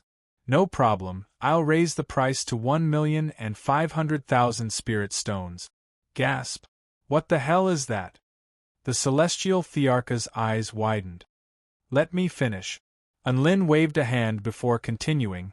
Then, we'll make a promise to guarantee that, if the cultivator fails to transcend the tribulation, then we'll immediately return 1,500,000 spirit stones to the designated successor without taking a single cent. How does that sound? The celestial Dharch faltered for a second before clapping his hands together with his fan. Brilliant! Celestial Maiden Tian Shou was a little perplexed upon hearing this. Wouldn't raising the price mean that fewer people would be willing to ask Enlin for help? Also, that promise to return all the spirit stones if the tribulation fails is a bad deal no matter how I look at it. The celestial Dharch smiled. You don't understand. Mr. Enlin is only raising the price to guarantee the success of the tribulation. Adding a promise to guarantee the success of the tribulation and return all the spirit stones if the tribulation fails, doesn't that give people the impression that he's very confident and reliable? However, his power hasn't actually changed at all, nor has his success rate. As for what you said about losing money if the tribulation fails, do you know that just a promise to return all the spirit stones if the tribulation transcends fails will definitely attract more than twice as many cultivators as before? We'll be able to earn a lot more from the cultivators who successfully transcend the tribulation. Celestial Maiden Tian Shou finally understood what the celestial Dharch was saying. This was actually a psychological suggestion. Refund all the spirit stones if the tribulation fails? Very reliable? In reality, Enlin's skill level hadn't actually changed. What he wanted to earn was the money of the cultivators who successfully transcended the tribulation. He could also use this slogan to attract a large number of soul formation stage cultivators, which would serve as an excellent promotional tool. Compared to collecting money from 10 divine transformation stage cultivators, he might be able to collect money from 50 divine transformation stage cultivators out of 100 who had successfully passed the heavenly tribulations. This was undoubtedly a brilliant move. Celestial Maiden Tian Shou's eyes lit up, and she looked at the man with glowing eyes. Mr. Enlin, you're so smart. Enlin smiled lightly. Don't blame me for that. Mr. Enlin sure is straightforward. The celestial Dharch chuckled with a gratified expression. Now, let's talk about the celestial court's remuneration. I'm not asking for much. I'll just take 10% of your income. Enlin's eyes widened. You're asking for remuneration as well? This was something that would benefit the entire world. Wasn't the celestial Dharch supposed to save the world? Shouldn't he be silently contributing at a time like this? Hee. The celestial Dharch chuckled. Didn't I tell you before, Mr. Enlin? If you want to obtain something, you have to give something in return. Nothing can be taken for granted. I recall that you were extremely supportive of what I said at the time. Enlin's lips twitched upon hearing this. *T. He was wondering why the celestial Dharch was so easygoing. He had fallen into a trap. The celestial court wants to help Enlin advertise and vouch for your strength, which will require a lot of manpower and resources. There's also a risk to their reputation, so it's not too much to ask for some remuneration, right? The celestial Dharch was still smiling as he spoke. However, even though Enlin's heart was throbbing with pain, he couldn't refuse this offer. All right, deal. Enlin gritted his teeth before agreeing. This would actually increase his relationship with the Celestial Court, and the Celestial Court would also protect him. Ha ha ha, Mr. Enlin, you're quite a straightforward person. I'll go and make arrangements right now. Just wait to pick up the money, the Celestial Dharch said with a joyful expression. Enlin's lips twitched upon hearing this. He still had to work tirelessly to control the tribulation lightning, but spreading the news would only be a matter of time. After word of mouth had spread, there would be no need to advertise anymore. At that time, the Celestial Court would be the one waiting to pick up the money. Chapter 9:11. A day later, a piece of news came from the Celestial Court. The content of the news was very short, but it spread like wildfire across the entire continent. In an instant, it shook the entire continent. There was a cultivator named Enlil in the celestial court who could control the heavenly thunder and increase the success rate of heavenly tribulations. It was supposed to be a fantasy story, but with the guarantee of the reputation of the celestial court and the image displayed by the photographic crystal, there was a high possibility that it was true. Without a doubt, this matter was of epoch-making significance to the entire continent. It could greatly increase the strength of the various forces. Generally speaking, a new return to void stage mighty figure would be born in the kingdom of the 9 states every 100 years or so. However, the number of experts at the pinnacle of the divine transformation stage, who had the strength to undergo the heavenly tribulation, was far more than this number. There might be more than a dozen of them. If they could drastically increase the success rate of tribulation transcendence, then the number of return to void stage mighty figures in a force would skyrocket to a terrifying level. Regardless of whether it was to the individual living beings or the forces as a whole, the news released by the celestial court was an earth-shattering piece of news. It was a piece of news that was enough to topple the structure of the entire continent. In the west, golden light shrouded the area, and 7-colored auspicious clouds floated above the land of bliss. A bodhisattva was sitting cross-legged on a lotus flower.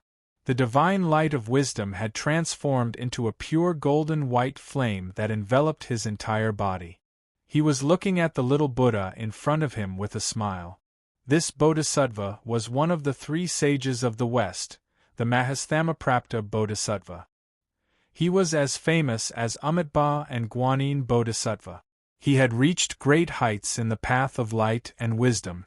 Wherever he went, the heavens and earth would resonate with him, and all living things would come to life. He also had the power to purify all evil.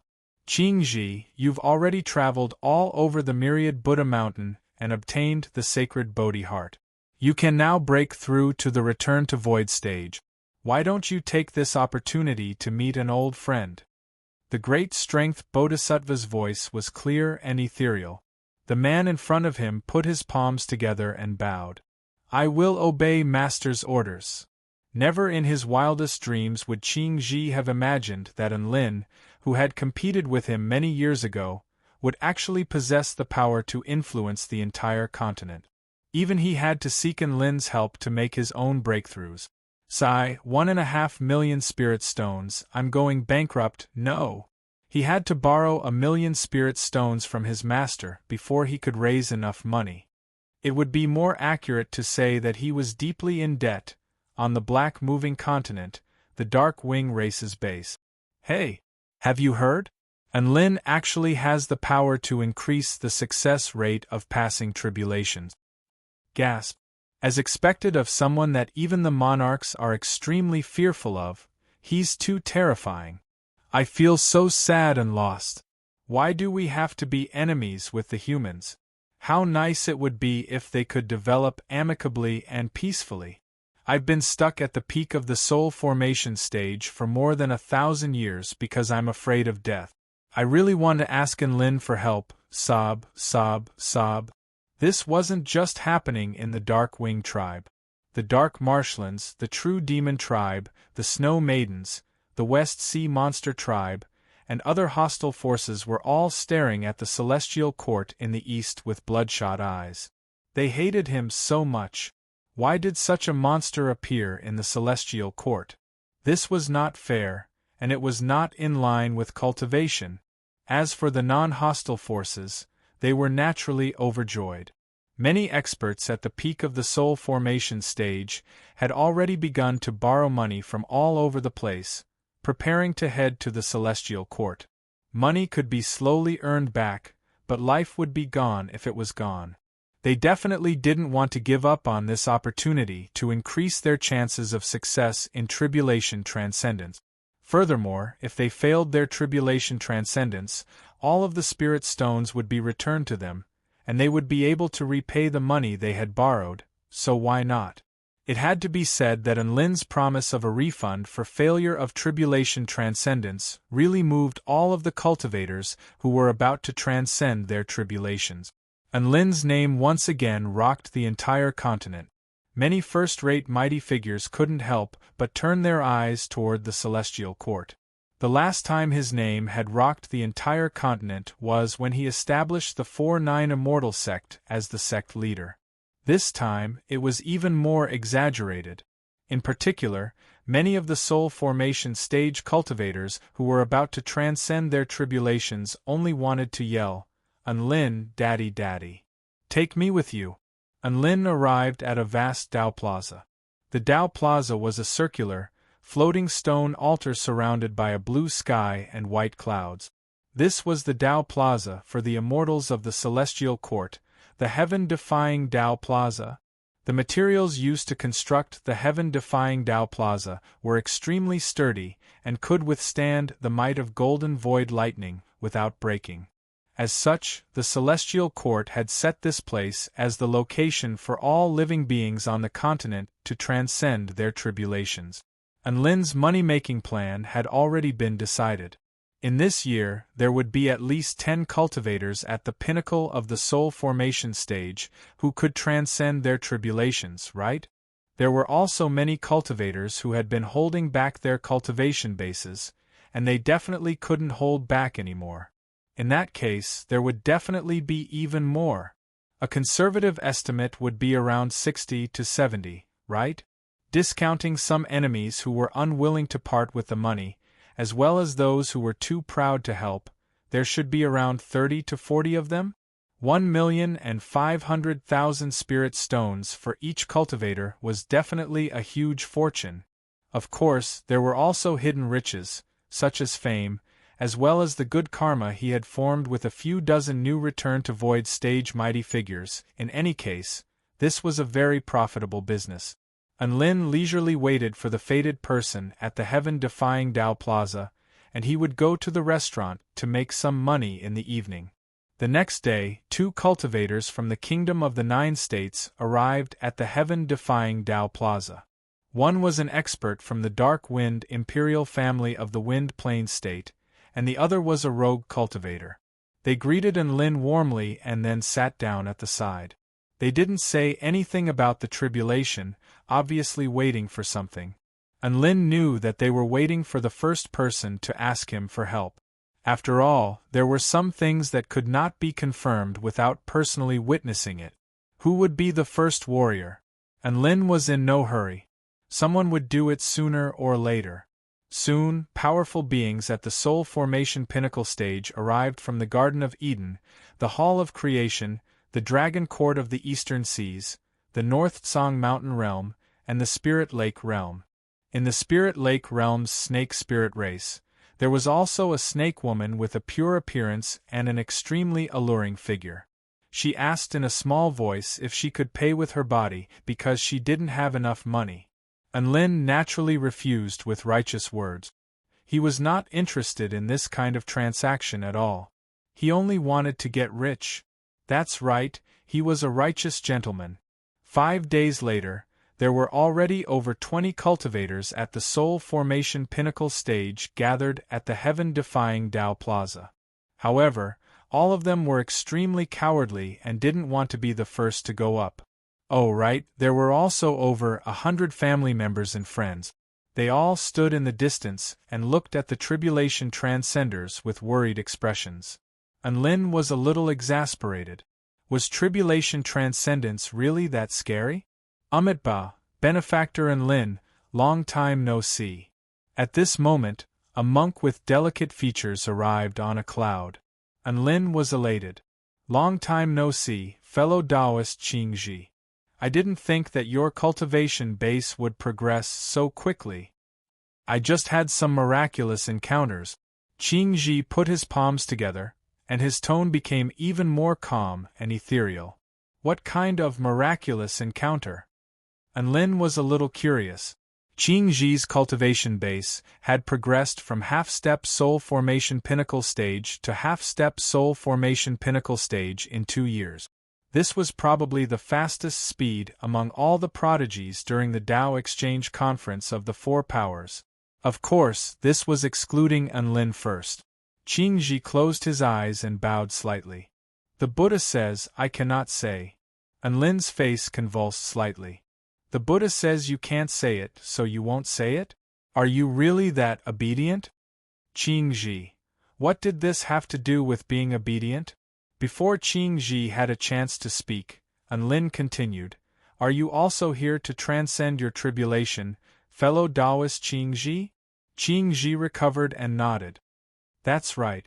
Do we have to line up? There are already so many people waiting here. Enlin waved a hand. You're my friend, so you have priority. I'll let you go first. Qingji was a little hesitant. That's not a good idea, is it? What's not a good idea? I call the shots here. Enlin waved a hand in a very heroic manner. Amitabha, then I thank benefactor Enlin. Qingji wasn't a pretentious person, and he put his palms together in gratitude. All the spectating cultivators at soul formation pinnacle stage, a thought suddenly surfaced in their minds. This was probably what it meant to kill one's acquaintance, right? Just like that, Qingji became the first person to transcend his tribulation. Chapter 9:12.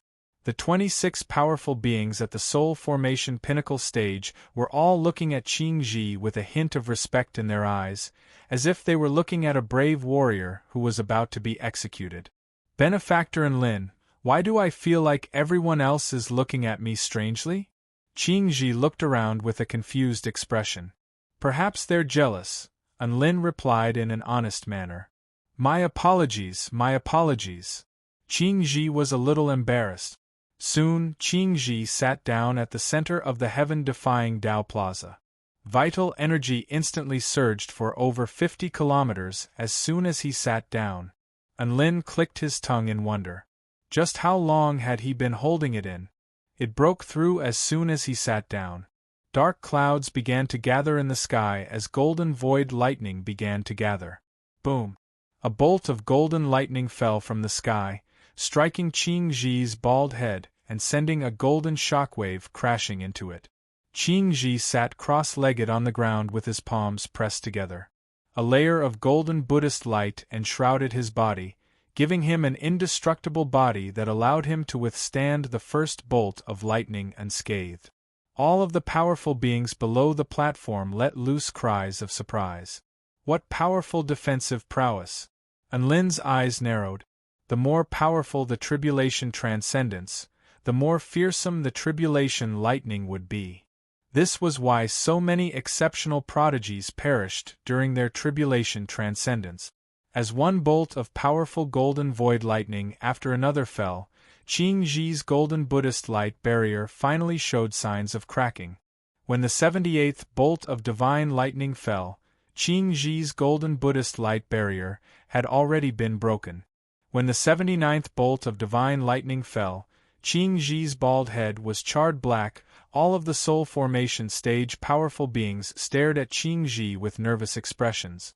There were only 2 bolts of divine lightning left before the tribulation was over. However, it was quite clear that Qingji was already showing signs of collapsing. Right at this moment, the 80th bolt of golden void lightning broke through the void and fell from the sky.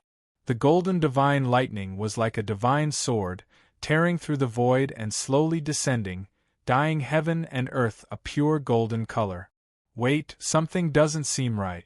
Slowly descending? The 20 or so soul formation stage cultivators all faltered at the sight of the divine lightning. Then, they all turned to look at Enlin, only to see Enlin's fingertips flickering with lightning as he stared at the falling golden lightning with a solemn expression. Gosh, it turns out that Enlin really has the power to control the lightning tribulation. Seeing once is better than hearing 100 times. There is actually such an extraordinary man in this world. To be able to control even the heavenly lightning tribulation, I don't even know what to say anymore. Although these cultivators at the pinnacle of the soul formation stage were mentally prepared, they were still deeply shocked by the scene before them. Qing Ji also tilted his head slightly as he shot a grateful glance at Enlin. At this moment, the golden lightning had already begun to descend. Qing Ji let loose a loud roar as he unleashed all of his power to defend himself. Golden light erupted forth, and Buddhist chants rang out as spatial ripples surged forth in all directions like a tidal wave. An extremely dazzling explosion of energy erupted, and Qing Ji finally withstood the 80th bolt of divine lightning. The final bolt of golden void lightning fell, tearing through the heavens with devastating might. However, it was still slowed down to a snail by Enlin's lightning manipulation technique. Rumble, golden lightning exploded, lighting up the entire world. Qing Ji let loose a loud roar as he defended himself. Even though he was already in a sorry state, his eyes were bright, his aura was vast, and there was a smile on his face. It was clear that he had successfully made his breakthrough. Rumbling booms erupted in the sky as the muffled thunderclaps finally dissipated. All of the living beings on the heaven-defying Tao Plaza applauded and cheered for the birth of a new return-to-void stage mighty figure. At the same time, they were also celebrating for themselves. That's right, after witnessing Enlin's power, they realized that this tribulation transcendence could be considered a success. Qing Ji swallowed an immortal pill to stabilize his cultivation base before making his way toward Enlin and bowing respectfully again. Thank you, benefactor Enlin. If it weren't for you, I wouldn't have been able to survive this tribulation lightning. Enlin waved a hand with a smile. There's no need to thank me, fellow Taoist Qing Ji. You're very powerful to begin with, and it's only my duty to do so. After a brief exchange of pleasantries, all of the other powerful beings at the soul formation pinnacle stage couldn't help but make their way toward Enlin and offer him money. Enlin accepted the money with a smile. 1,500,000 spirit stones per person.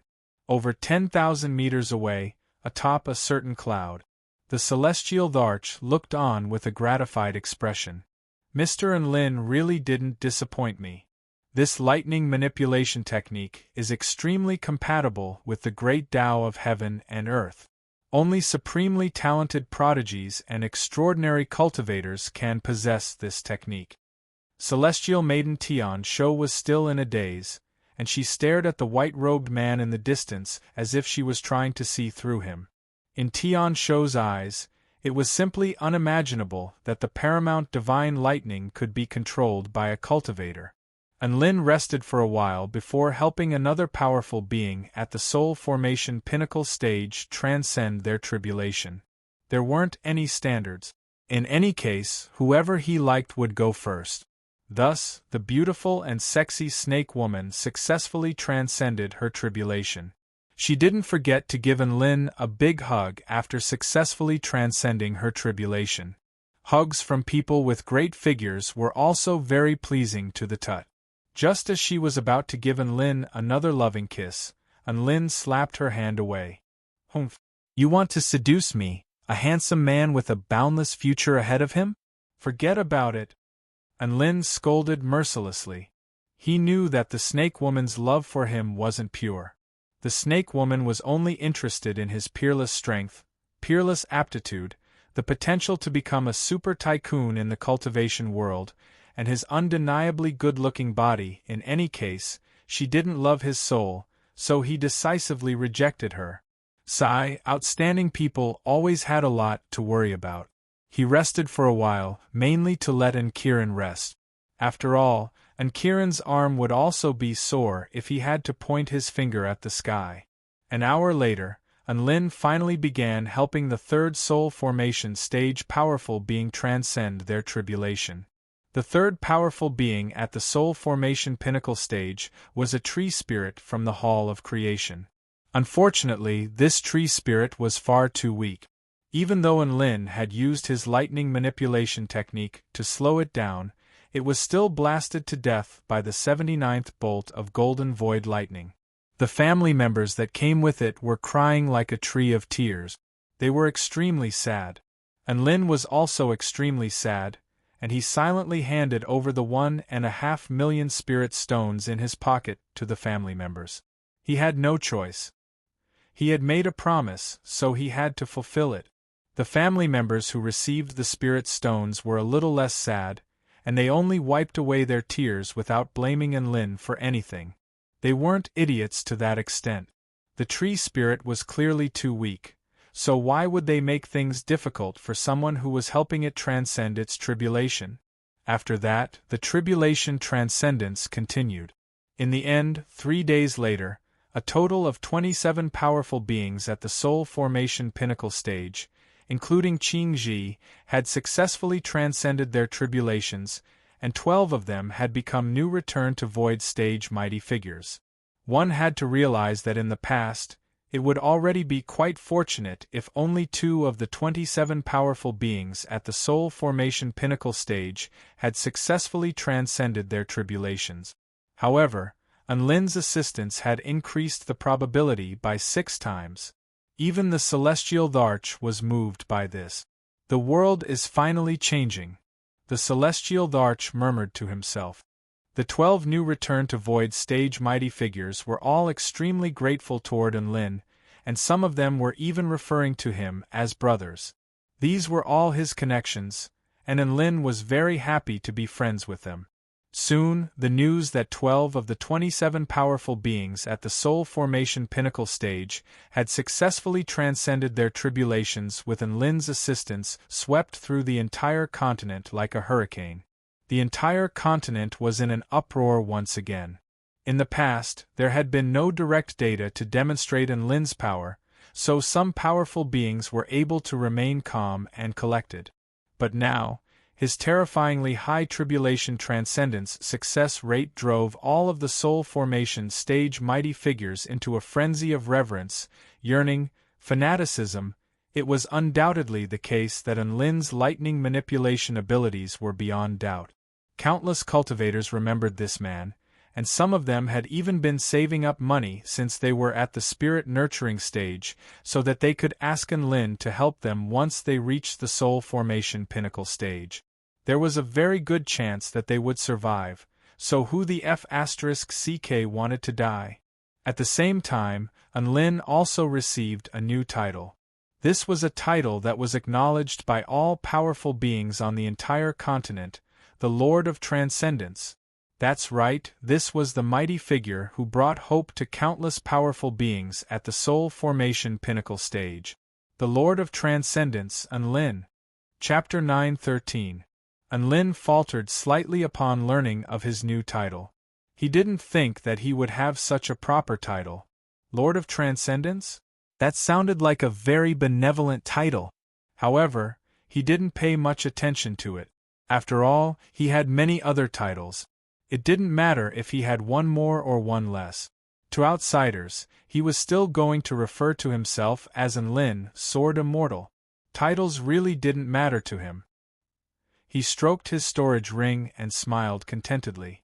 12 powerful beings at the soul formation pinnacle stage had successfully transcended their tribulations, and he had earned 18 million spirit stones just from controlling lightning. That included the 2 months he had spent as a chef and the 10 million spirit stones from Tina's spirit mine. His total assets now amounted to 40 million spirit stones. What a huge fortune!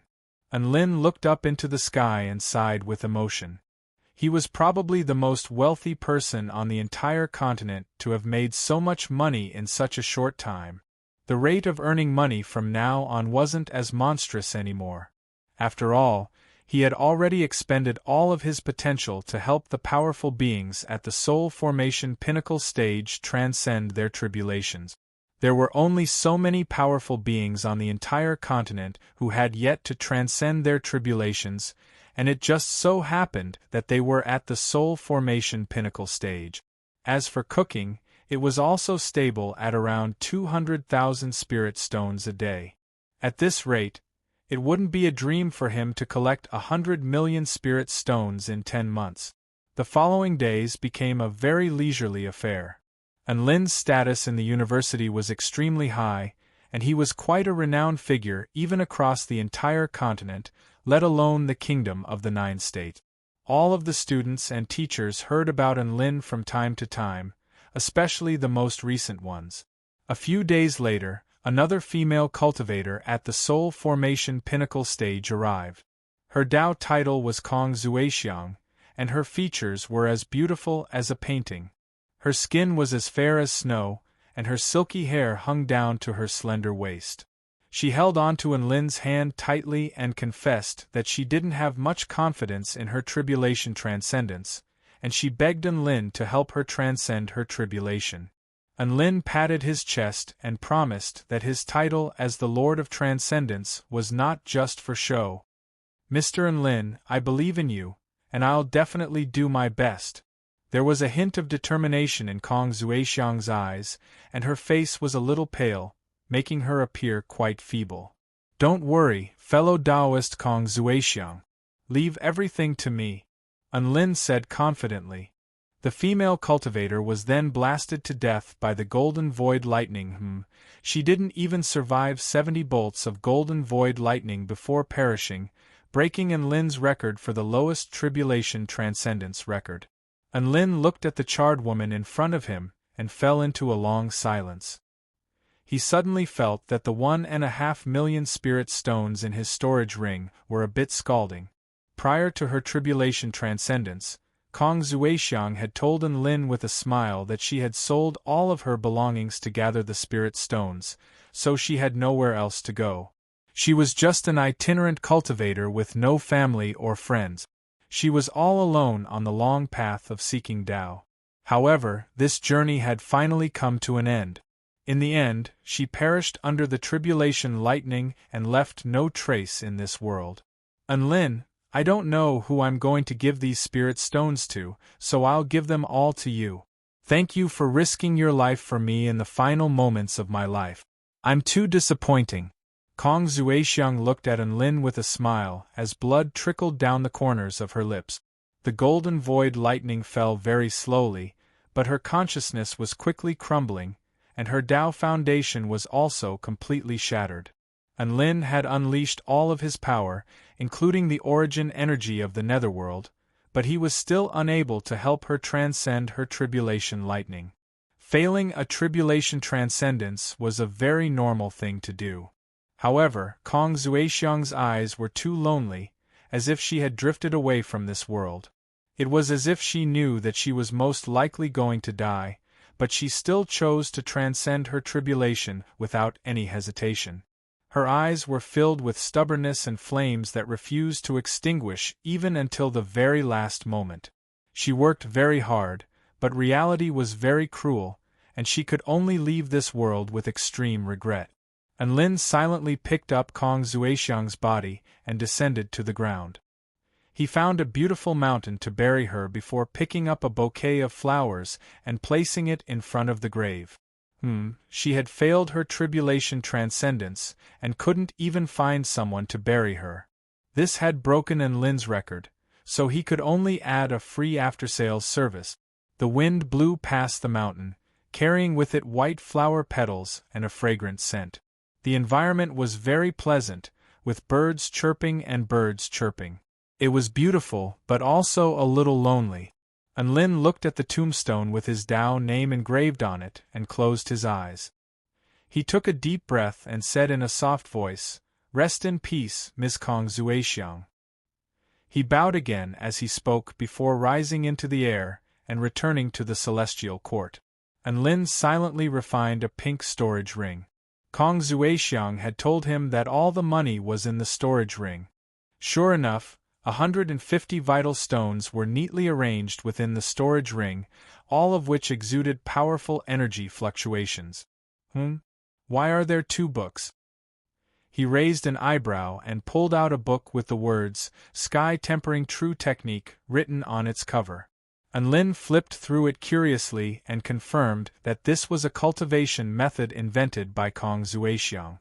It was suitable for women with agile movement techniques, and it could allow one to observe the true essence of qi manipulation.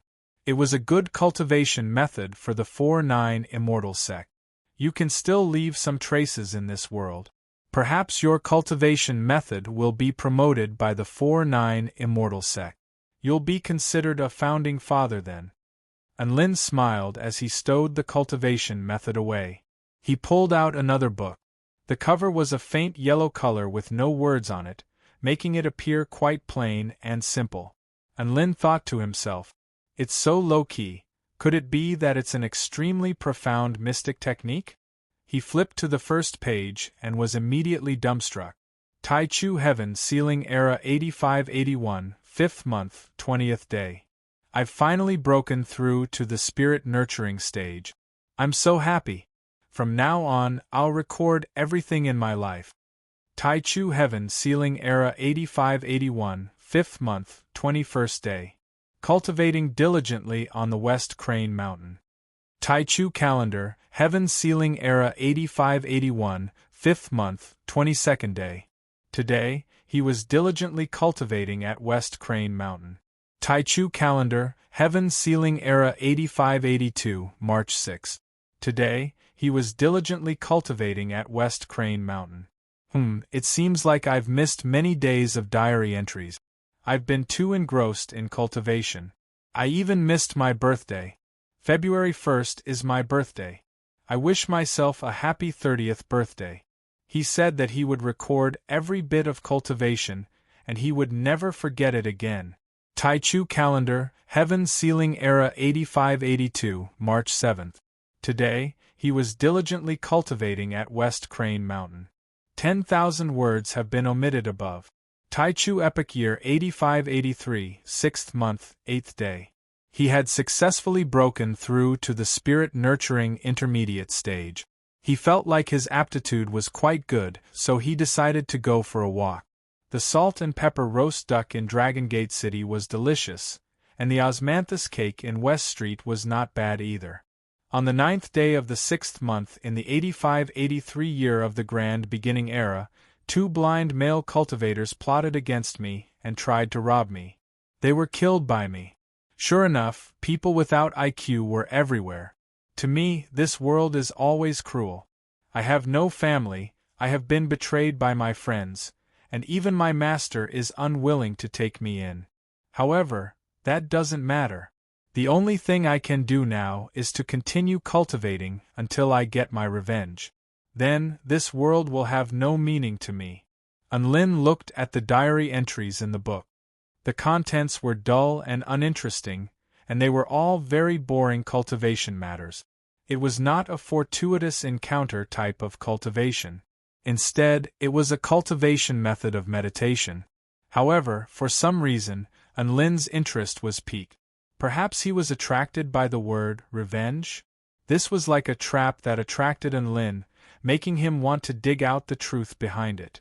Unlin did not choose to continue reading. Instead, he silently put the diary away. He was still a man of integrity. How could he read someone else's diary in broad daylight? This kind of thing should be read secretly at night. Chapter 914. Tai Chu Calendar Year 8586, December 8th, 8th day of the 12th month. I came to the Baihua State to train, and I saw a large field of rape flowers. The entire ground was covered in golden flowers, creating a spectacular sight. It really is very beautiful. I remember that my little sister loved rape flowers the most when she was alive. If only she could be by my side and enjoy this beautiful scenery with me. The candlelight flickered, and Unlin's heart convulsed upon seeing this as he lay on his bed. He felt as if he could envision a woman with tears streaming down her face as she looked at the vast field of rape flowers.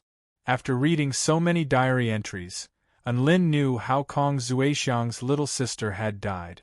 She had been killed by Duan Yong of the Xianqing sect.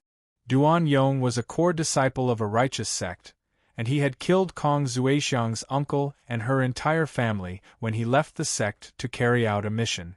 Kong Zuexiang's uncle was indeed working for the demonic sect, but the rest of her family had nothing to do with the demonic sect. However, Duan Yong still killed all 28 members of her family, and claimed that he had eradicated all of them. Kong Zuexiang's little sister bore a striking resemblance to her, but Duan Yong had sexually assaulted her and raped her to death. Kong Zuexiang only found out about all of this from the spiritual message her little sister had left on her storage ring before her death. She returned to the sect in a frenzy and begged her master to uphold justice for her. However, the Xianqing sect was a colossus in the region, and a medium-sized sect had no room to bargain with them without sufficient evidence. The spiritual message on the storage ring had already disappeared, so Kong Zuexiang couldn't produce any evidence. No one believed her, and no one believed that a core disciple of a righteous sect would do such a despicable thing. Not only that, but her master even persuaded her to go to the Xianqing sect to prove to Duan Yong that she had nothing to do with her uncle and the demonic sect. Bow down to the demons who had killed her entire family and raped her little sister?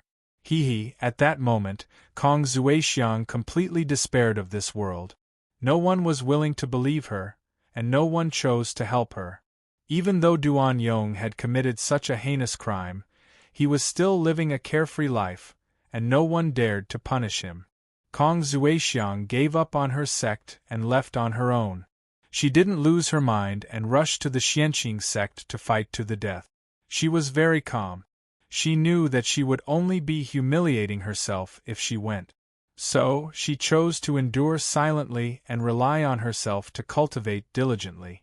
Once her strength surpassed Duan Yong, she would look for an opportunity to slice him into pieces. Fortunately, her aptitude was not low, and her realm was rapidly increasing. But reality was not a novel. Villains don't stay put and wait for you to take revenge. Duan Yong's aptitude was not low either, and his realm had also advanced by leaps and bounds. Kong Zuexiang had finally reached the spirit-nurturing stage, but Duan Yong was already at the spirit-nurturing pinnacle stage. Kong Zuexiang was only at the spirit-nurturing pinnacle stage, while Duan Yong was already a soul formation stage powerful being and an elder of the Xianqing sect. Duan Yong was getting stronger and stronger, and the forces he could control were getting more and more terrifying. Kong Zuexiang was chasing after him in a frenzy, but she was fighting on her own, and the gap between them was only widening. Anlin knew from her diary that Kong Zuexiang was actually a foodie. Aside from cultivation, her only hobby was to taste all types of delicious food, which she would comment on in her diary. However, when she realized that the gap between her and Duan Yong was only widening, she gave up everything and began to cultivate in a frenzy. She even gave up on her little hobby. It was as if she had completely separated herself from this world. In the end, Kong Zuexiang progressed to the soul formation stage, while Duan Yong was only at the soul formation intermediate stage. She knew that this was her last chance. Duan Yong's aptitude was about the same as hers, so she had to pay a heavy price in order to catch up to Duan Yong. Otherwise, she would always be one step behind. Thus, she began to take pills in a frenzy and use mystic techniques to speed up her cultivation base. However, the price she had to pay was that her foundation would be damaged and her cultivation base would become unstable. Kong Zuexiang had already gone insane, and she couldn't delay any longer. She had to take this opportunity to increase her cultivation base and power at all costs so that she could surpass Duan Yong and kill him. In the end, when Duan Yong reached the soul formation pinnacle stage, Kong Zuexiang also reached the soul formation pinnacle stage.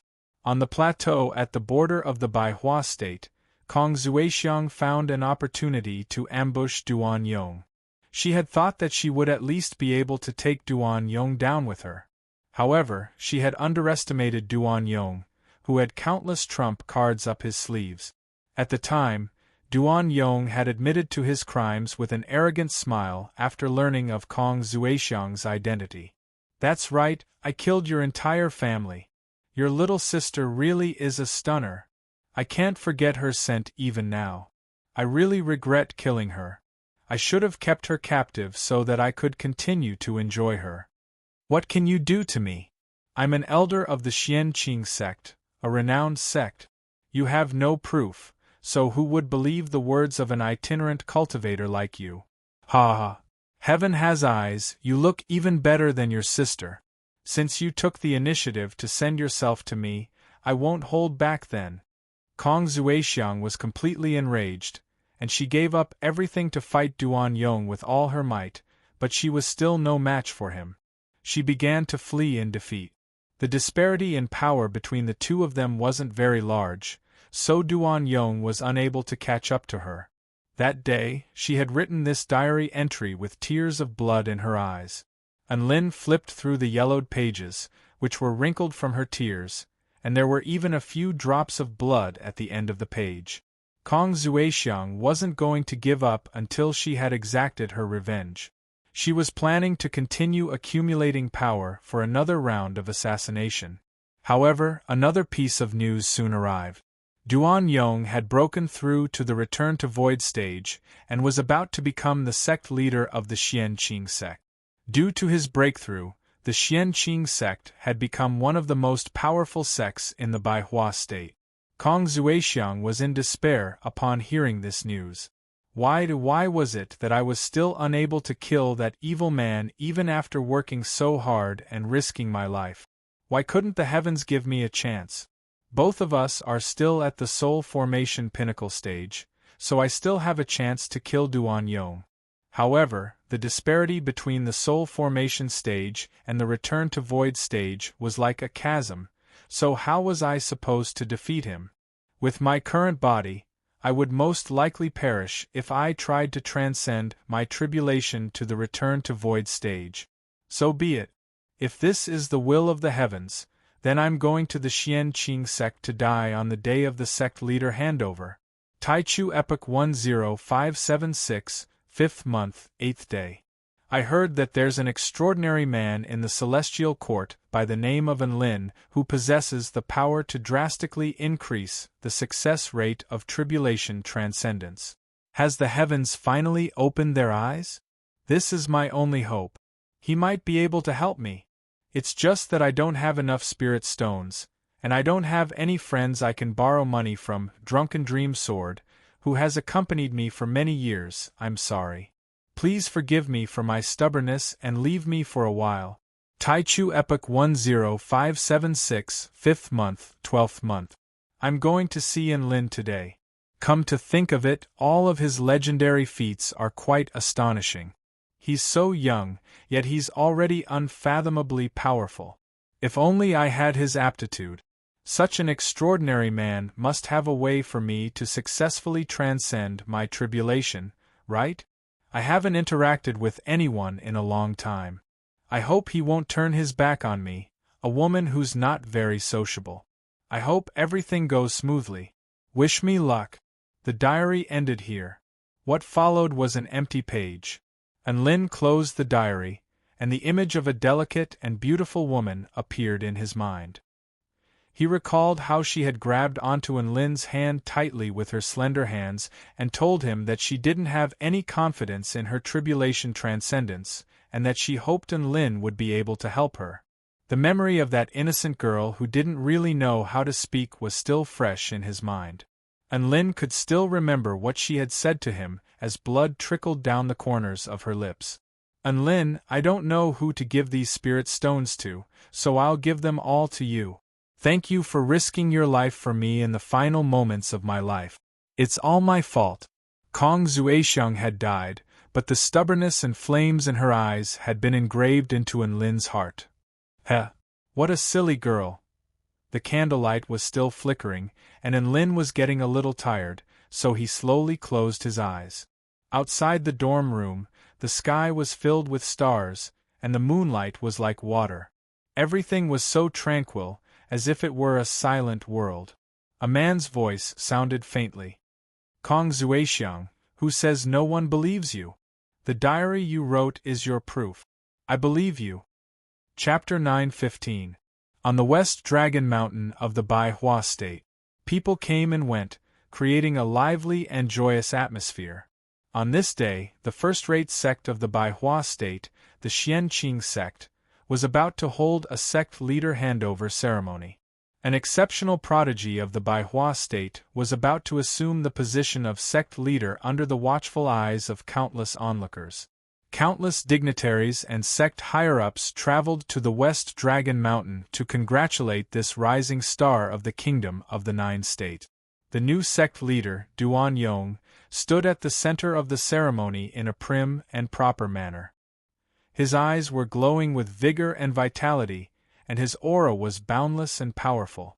He received the guests from all over the Kingdom of the Nine States with a smile on his face. The old sect master, Gongsun Ji, had a benevolent smile on his face as he looked at the man who was surrounded like a moon surrounded by stars with a gratified expression. "Congratulations, Senior Gongsun. You've finally made your way out of this." A brawny man made his way to Gongsun Ji's side with an envious expression. "That's right, a great teacher produces an exceptional disciple. We're all in awe of you for being able to produce such an exceptional disciple." Another elderly man chimed in. "Ha ha! Mr. Liang Qing, Elder Wu, what are you saying? I just happened to pick up a treasure." Gongsun Ji stroked his beard in a modest manner. Even though his words were filled with modesty, there was still an undisguisable sense of pride in his eyes as he looked at Duan Yong. Duan Yong had been groomed by him, so he was naturally very happy to see his exceptional disciple. The prodigy of the Xianqing sect, Duan Yong, wore a warm smile on his face the entire time, and all of the representatives who came to congratulate him were full of praise for him. "Sect leader Duan, I've heard so much about you, and I'm truly in awe of your exceptional demeanor. How many men in this world are as exceptional as you?" A representative from the Great Tang imperial family spoke with a smile. "That's right, sect leader Duan is an exemplary young man. In my opinion, in the entire Kingdom of the Nine States, only sect leader Enlin of the 4-9 Immortal sect can compare with you," another sect representative chimed in. Duan Yong's expression became serious upon hearing this. Sect leader Enlin possesses exceptional aptitude and is the role model for all cultivators. How am I qualified to compete with Enlin now? I only hope that he'll be my goal and I'll work hard to catch up to him. I hope that I won't be left too far behind. Sect leader Duan has such strength, but he's still so humble and polite. We can't compare to him." A representative lamented. Duan Yong smiled and said nothing, but there was a confident smile on his face. After a while, he said with some regret, "It's a pity that Enlin is far away in the celestial court and has things to do. If he can come here to participate in the celebration, I believe he and I will definitely become good friends." When the representatives heard this, they all chimed in. "You want to be my friend? You're not worthy." A voice suddenly rang out, echoing throughout the entire ceremony. All the representatives were stunned when they heard this. They stared blankly at the man in front of them, who was followed by a giant white dog. Behind him, a large group of guards silently rolled their eyes, foamed at the mouth, and fainted on the ground. Before Duan Yong could speak, one of the generals began to shout angrily, "Men! This man trespassed into the sect and injured the guards. Take him down." A group of guards rushed toward the man and set up a joint attack formation. Scram! The man opened his eyes, and the supreme might of a king spread out. Golden ripples instantly enveloped thousands of meters and impacted the void. All the guards, including the generals, were so frightened that their eyes rolled back, and they foamed at the mouth, fainted on the ground. At the ceremony, tens of thousands of representatives and sect disciples who came to congratulate also fainted. Most of those who did not faint knelt on the ground as if they were respectfully welcoming the arrival of their king. Duan Yong calmed himself down, but he could not hide the surprise in his tone. "Fellow cultivator Enlin?" The man smiled faintly. "You're Duan Yong?" Duan Yong smiled naturally and cupped his hands slightly. "Yes, I am Duan Yong. Fellow cultivator Enlin has come from afar. Please forgive me for not going out to welcome you." When everyone saw this, their expressions changed drastically. They did not expect the legendary Enlin to come to the ceremony in such a domineering manner. "Hee, I am Enlin, but I'm not your fellow cultivator. Because a beast like you is not worthy of calling me by my name. You're not worthy of being my brother. Enlin's body flashed, and he charged directly toward Duan Yong. Duan Yong's expression shifted, but he was a newly advanced return to void stage mighty figure, and his reactions were not weak. He took a step forward, and an extremely powerful crimson barrier appeared before him. Enlin's fist was enshrouded in golden light, and a terrifying power of the earth erupted forth, instantly pulverizing the crimson barrier. Duan Yong was also instantly sent flying with blood gushing from his mouth. Duan Yong was astonished. He did not think that his power would be so vulnerable in the face of Enlin. Before he had a chance to do anything, Enlin's figure had already flashed before him. There was no expression on his face, and it was as if he was looking at a dead man as a terrifying golden light enshrouded his fist. Boom! Another earth-shattering sound rang out. The earth tremored violently, and the terrifying golden energy caused the ground within a radius of several kilometers to crack open. Cough cough! Duan Yong lay on the ground, trembling uncontrollably. He felt as if all of his internal organs had been shattered, and he threw up blood incessantly. Enlin was like a god of war as he looked down at Duan Yong with a foot firmly planted on his chest, preventing him from moving. Everyone stared at the scenes unfolding before their eyes in shock. The supreme prodigy of the Bai Hua state was insta-killed by Enlin just like that? He was way too weak. Stop. Sect leader Enlin, let's talk this out. Old sect leader Gong Sun Ji yelled as he hurried over. All of the other cultivators also recovered from their shock and hurried over to mediate. Duan Yong repressed his injuries with great difficulty as he spoke in a calm voice. Mr. Enlin, is there some misunderstanding between us?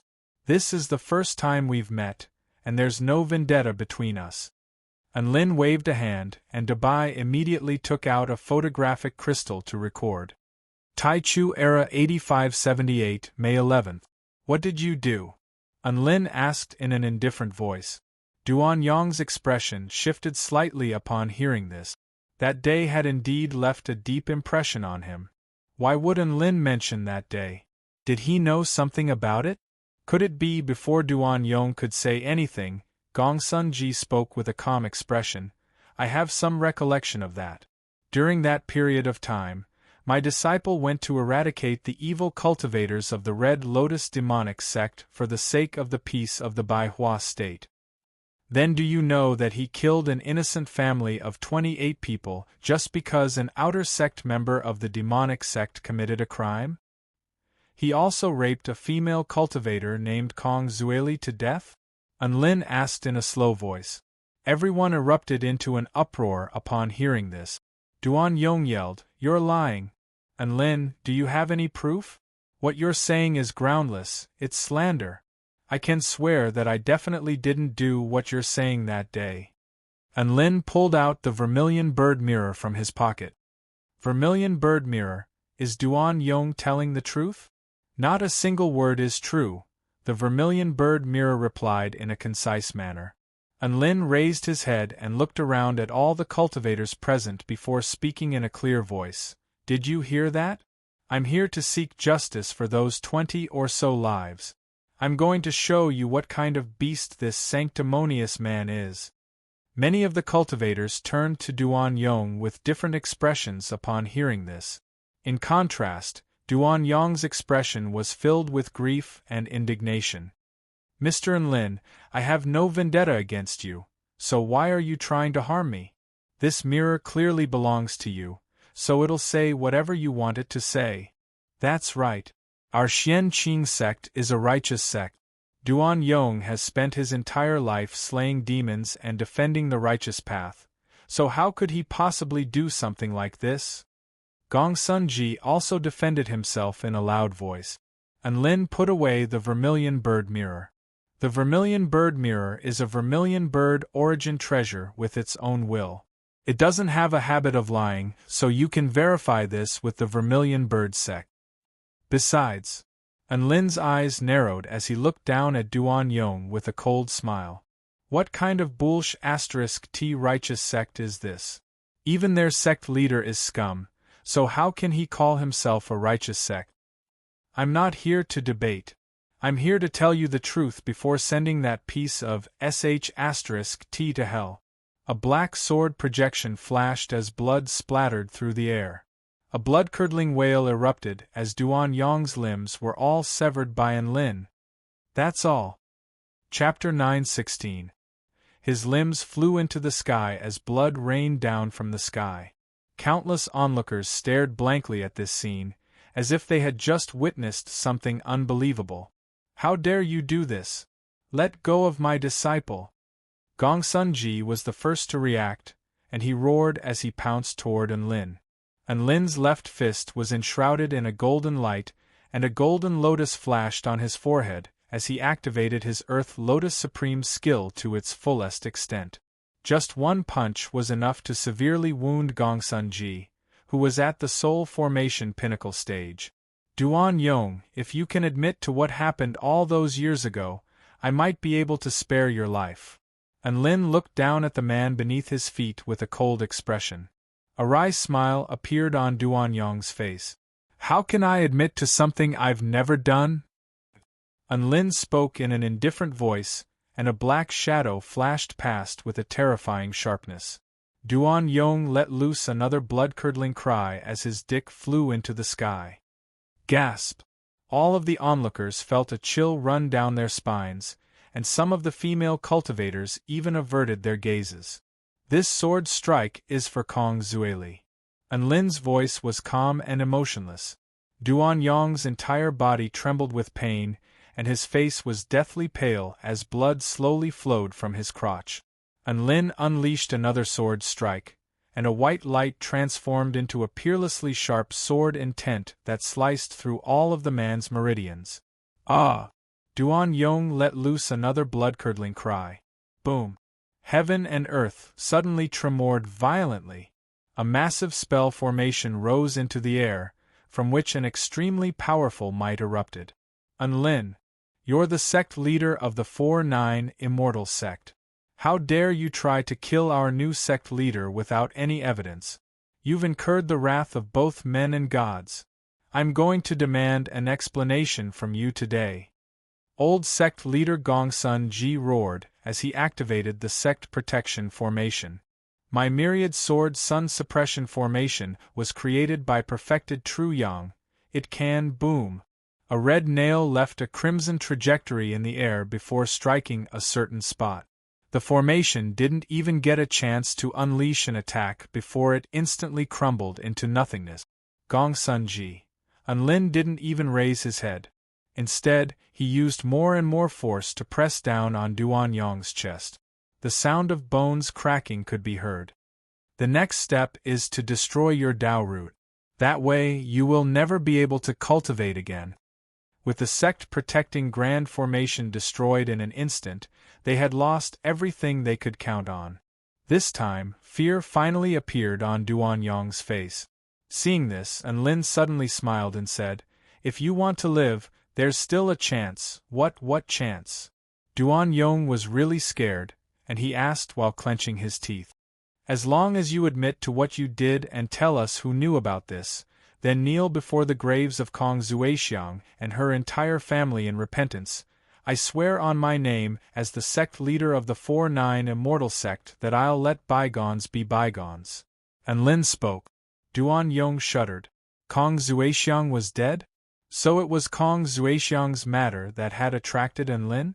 Enlin most likely wasn't familiar with Kong Zuexiang, and the 4-9 Immortal sect was a super sect that rivaled even the 9 Imperials tribe. As such, he naturally wouldn't go back on his word. However, if he admitted to it, then his reputation would be completely ruined. Enlin, are you serious? Reputation my A**s. My life is the most important thing. Duan Yong knew that if he didn't make a choice now, he would die. Of course I'm serious, but don't lie. Enlin pulled out his vermilion bird mirror. My mirror can see through people's hearts. If you lie, I'll kill you right away. A conflicted expression appeared on Duan Yong's face, but he nodded in the end. All right. On the 11th day of the 5th month, year 8578 of the Tai Chu era, I killed Kong Yuqing and his entire family. His family didn't collude with the demonic sect, but I did that to prevent them from seeking revenge in the future. Continue, Unlin said in an indifferent voice. That's right. I raped a woman before killing her. I was in the wrong here, and I'll definitely repent. Duan Yong lowered his head. All of the spectating cultivators erupted into a frenzy again as they stared at Duan Yong with astonishment in their eyes. They were unable to believe that such a righteous man would do something like this. All of the Xian Qing sect elders' mouths gaped open as they stared blankly at their new sect leader. Who else knows about this? Unlin continued. Duan Yong pointed at several of the sect elders. They know that I destroyed Kong Yuqing's sect. He paused momentarily before pointing at one of the elders. He knows everything that I did. The arena suddenly fell into a strange silence. Unlin couldn't help but burst into laughter. The final elder that Duan Yong was pointing at was none other than the old sect leader of the Xian Qing sect, Gong Sun Ji. The tens of thousands of cultivators were silent. They never thought that the two sect masters of the profound clear sect would be such people. The development of this matter caused their worldview to collapse. What a sanctimonious sect leader! He sure hid himself well. I almost didn't discover him. Unlin took a deep breath. Gong Sun Ji's eyes widened. Bulsh *T. Our Xian Qing sect has stood in this world for thousands of years and is revered by all. How could we do something like this? Duan Yong, how could you betray your conscience and say something like this just to survive? Shut up! Unlin yelled. He pressed a palm down from afar, and a massive vital energy palm pressed Gong Sun Ji's body firmly into the ground. He took a glance at the vermilion bird mirror to find that there was no reaction. It looked like he had said everything he needed to. Boom, boom, boom. Bolts of golden void lightning tore through space before crashing into the bodies of the elders who had been pointed out. Miserable cries sounded. Elders were turned into charcoal one after another, hacked to death while they were still alive. They were only normal soul formation stage cultivators, so they were no match for Unlin's full-force attack. You, Unlin, didn't you swear that you would let us go as long as I apologized? Duan Yong's eyes widened with incredulity as he stared at Unlin. Unlin looked at Duan Yong with a cold expression. Hee, I don't keep my promises to scum like you. Duan Yong's mouth gaped open, clearly not expecting Unlin to do this. Gong Sun Ji's face paled, and his body trembled uncontrollably as he pointed at Unlin. The elders didn't do anything bad. They only knew about it. What right do you have to kill them? Unlin, you monster! Unlin flicked a finger, and a bolt of golden void lightning roared before instantly reducing Gong Sun Ji to charcoal. Gong Sun Ji didn't even get a chance to cry out before his eyes widened and his vitality dissipated. The profound clear sect only has scum like Duan Yong because of people from the so-called righteous sects like you. Am I right, Duan Yong? Unlin turned toward Duan Yong, who lay on the ground with all four limbs and a broken penis. Why did you do this? What is your relationship with Kong Zuexiang? Duan Yong asked with despair etched on his face. A faint smile appeared on Unlin's face. We are friends. How could this be? Duan Yong's eyes were completely lifeless, and he was unable to accept this reality. It was also at this moment that the power tore his body apart again, pulverizing his Tao foundation along with it. Duan Yong let loose another blood-curdling cry. The cultivation base that he had cultivated for thousands of years was completely destroyed. Just kill me! Duan Yong glared at Unlin with rage and despair. You want to die? I'm sorry, but it would be too easy for you to die so easily. Unlin pressed a hand to the top of his head. Dublich, what are you doing? Duan Yong asked with shock and horror on his face. A dark light erupted from Unlin's hands. Soul extraction. This was a soul extraction technique that he had learned from the storage ring that he had snatched from Duan Hunzi. Duan Yong's eyes glazed over, and his vitality quickly drained away. However, his semi-transparent consciousness was still struggling as it was extracted by Enlin. Then, the 4 divine fires appeared at the same time, burning the soul struggling in the void. Indescribable pain made Duan Yong howl with anguish. His blood-curdling screams erupted throughout heaven and earth. Incinerating his consciousness was thousands of times more terrifying than directly killing him. "Kill me! I beg of you, kill me!" Duan Yong sobbed and wailed. Enlin remained unmoved and continued to slowly roast his consciousness with his divine flames. Some of the cultivators present had turned pale with fright, while others were clapping their hands in elation. In the end, the Xianqing sect's new sect leader's consciousness was incinerated into nothingness by divine flames right before everyone's eyes. Deathly silence ensued. Enlin closed his eyes and heaved a long sigh of relief. He looked around with a cold and disdainful expression. Today's events have been decided in the name of the 4-9 Immortal Sect. If any of you have any objections, you can come find me at the 4-9 Immortal Sect at any time. Farewell. He rose into the air atop his dog as he spoke, leaving behind a scene of devastation. Not a single one of the Cultivator representatives dared to stop him. They all raised their heads and looked on as the white-robed figure slowly disappeared into the clouds. Perhaps this domineering and legendary figure would be deeply imprinted in their minds from now on. Chapter 9:17. At the top of the heavenly tree in the opposite shore realm, a woman sat on a tree branch with her hair cascading down her back like flowing clouds. Her disposition was as gentle and warm as the moon. She rested her chin in one hand and held a newspaper in the other. Her gaze lingered on the portrait on the newspaper, and her brows furrowed slightly as an expression of frustration and exasperation appeared on her face. There were a few large words on the newspaper. Shocking. A man did this to the daughter of the pill sage after becoming the champion of the pill refinement competition. The content was naturally about how Enlin had made a bet with his disciple to date the daughter of the pill sage, Fanny. Never would he have thought that it would work. The woman pulled out another newspaper, which had a few more large words on it. Shocking. During the Xianqing sect's sect leader handover ceremony, a man pinned the new sect leader under his body and did this to the new sect leader's little brother. The main character was naturally Enlin.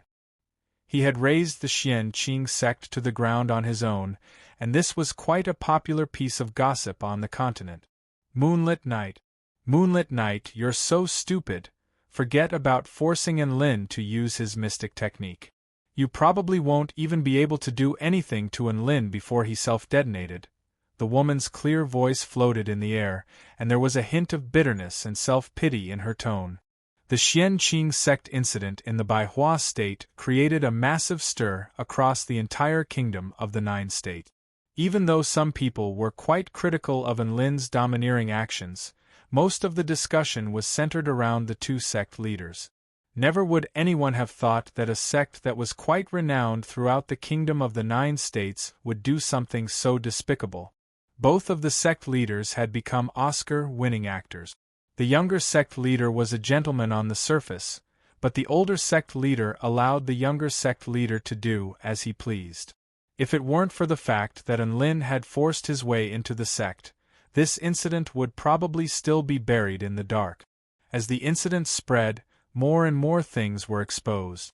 For example, Duan Yong had kidnapped beautiful female cultivators, used his sect to oppress smaller sects for resources, and the elders had committed some immoral acts.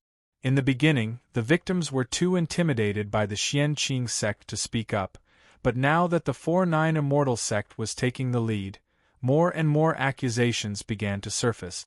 There was an elder with a special fetish who even specifically went to other sects and did many indescribable things to various spirit beasts.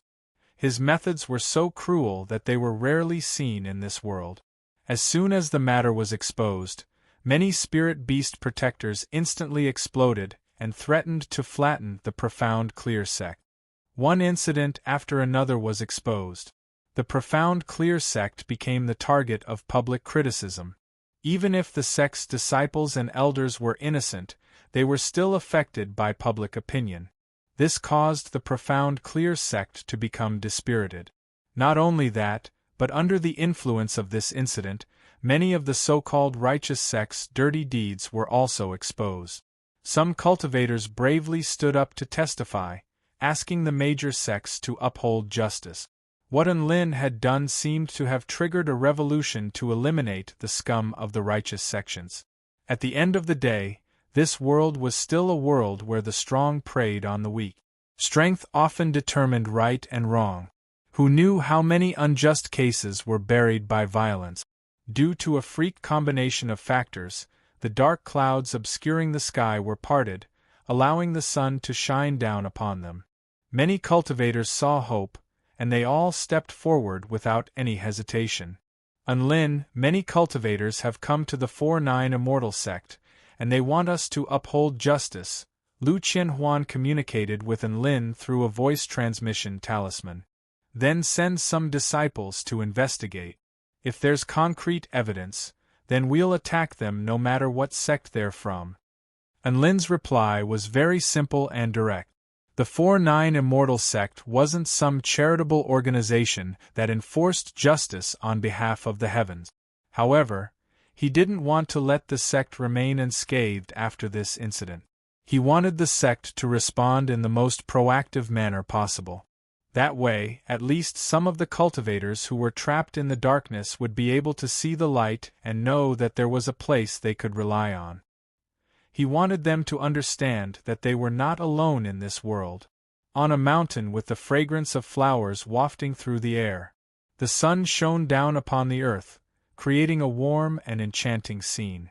A colorful butterfly fluttered through the air before flying over a patch of green grass toward the top of a mountain. In the end, it was attracted by the fragrance of flowers and landed on a small white flower. Squeak! The sound of footsteps drew closer and closer.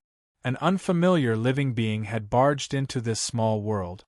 However, to everyone's surprise, the colorful butterfly was not afraid of strangers. Instead, it flew up and danced around the man, as if it were welcoming a guest. Enlin made his way over the lush green ground by himself, and arrived before the small grave. A faint smile appeared on his face as he looked at the small grave, which was already filled with flowers. At this moment, a colorful butterfly suddenly flew up. It danced gracefully under the sun, presenting a beautiful and mesmerizing sight. Enlin greeted the colorful butterfly with a smile. He then turned his eyes toward the small grave. "I'm sorry, Ms. Kong Zuexiang. I've read your diary. But I'm sure someone as kind and gentle as you wouldn't mind, right?" He slowly squatted down and placed a photographic crystal in front of the grave, playing back the scenes that had taken place in the Xian Qing sect. From Duan Yong's limbs being severed, to him confessing to his crimes in front of over 10,000 sect representatives, to his utter humiliation, to his consciousness being incinerated into nothingness. Everything was played back by Enlin. After the images disappeared, the mountain fell silent. Enlin sat in silence for a long time before bringing out a dish from his storage ring. He opened the lid, and a treasure light radiated forth as a phenomenon instantly enshrouded heaven and earth. In a paradise, 2 innocent little girls grew up without any worries.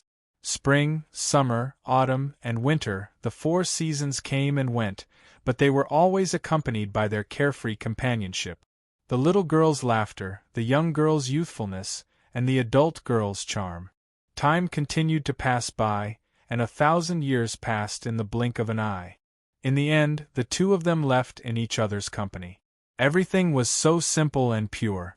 It was as simple as a piece of white paper, but it was also the simple happiness that Kong Zuexiang pursued. The treasure light slowly dissipated, and an alluring aroma wafted through the air. "This dish of mine is called Drunken Fragrance.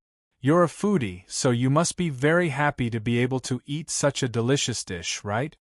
Unlin smiled and continued, "I'll give this dish to you, so there's no need to hold back."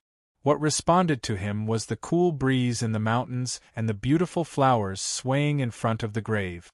Unlin placed the booklet in front of the grave before releasing a ball of flames to incinerate it. This diary recorded Kong Zuexiang's entire life, and it was evidence that she still existed in this world. However, Unlin felt like Kong Zuexiang would most likely need this diary in the other world she went to after her death, so he burned it for her. The pages of the booklet were reduced to ashes, and sparks danced in the air. The wind on the mountain was a little strong, so Unlin flipped open the diary. There was a beautiful handwriting on the yellowed pages, and it was as if a story was being told. In the end, the pages stopped at the very end. In the blank space, there was another diary entry with a different handwriting. Taichu Era 10576, 5th month, 16th day. Your friend, Unlin, has avenged you. I wish you happiness in the other world. Mr. Kong Zuexiang, rest in peace. That was the end. Chapter 9:18. Unlin returned to the university and continued his career of earning money. He would also attend the university's classes, but they were mainly focused on pill refinement, spell techniques, and Dao realm classes.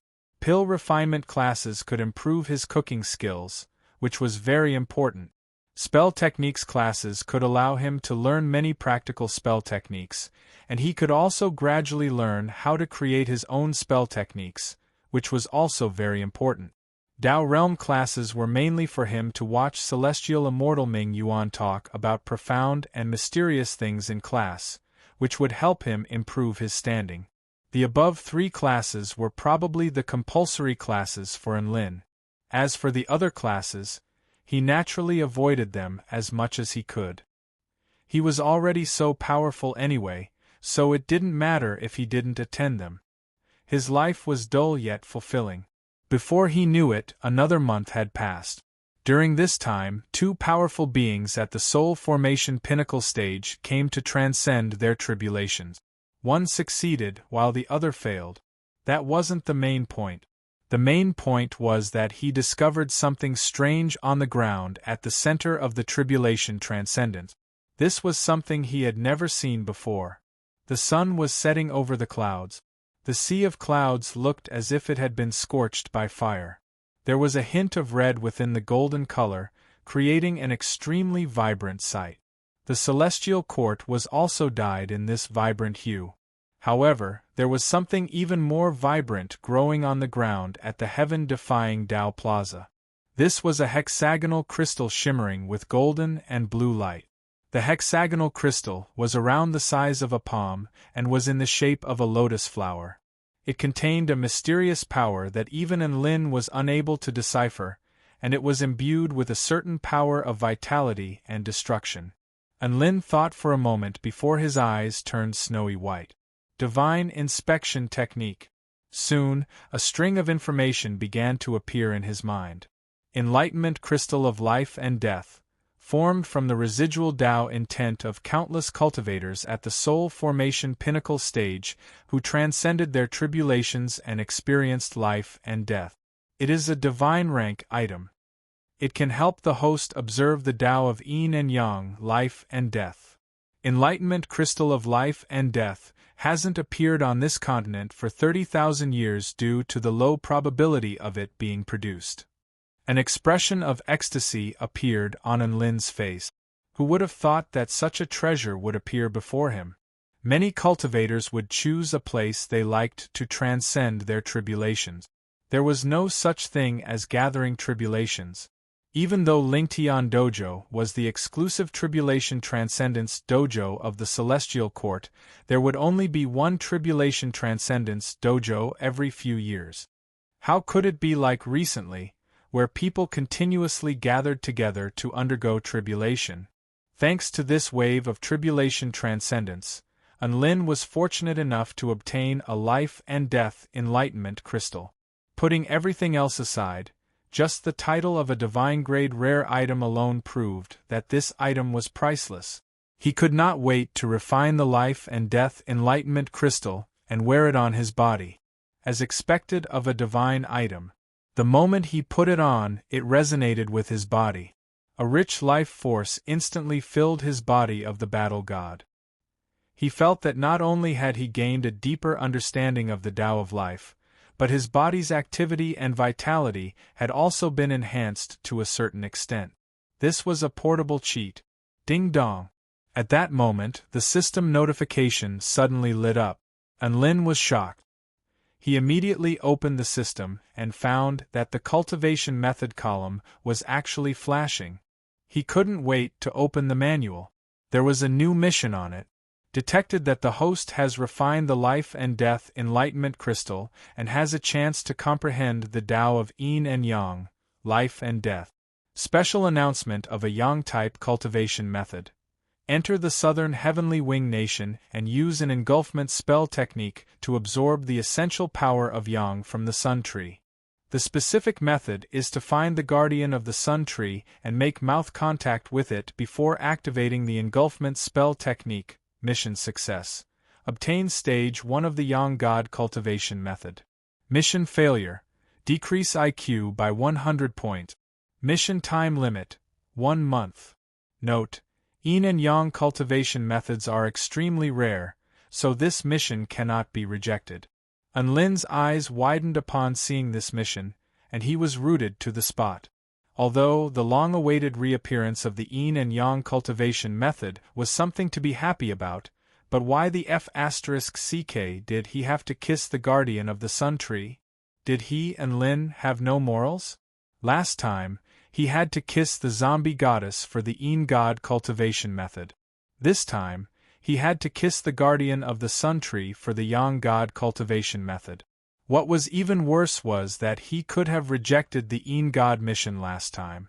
The original words were, Yin and Yang cultivation methods are extremely rare, so this mission cannot be rejected. This time, it became, Yin and Yang cultivation methods are extremely rare, so this mission cannot be rejected. Flips table. Can't I just have fun? If I fail, I'll lose 100 IQ points. He was an extremely intelligent prodigy with an IQ of 160.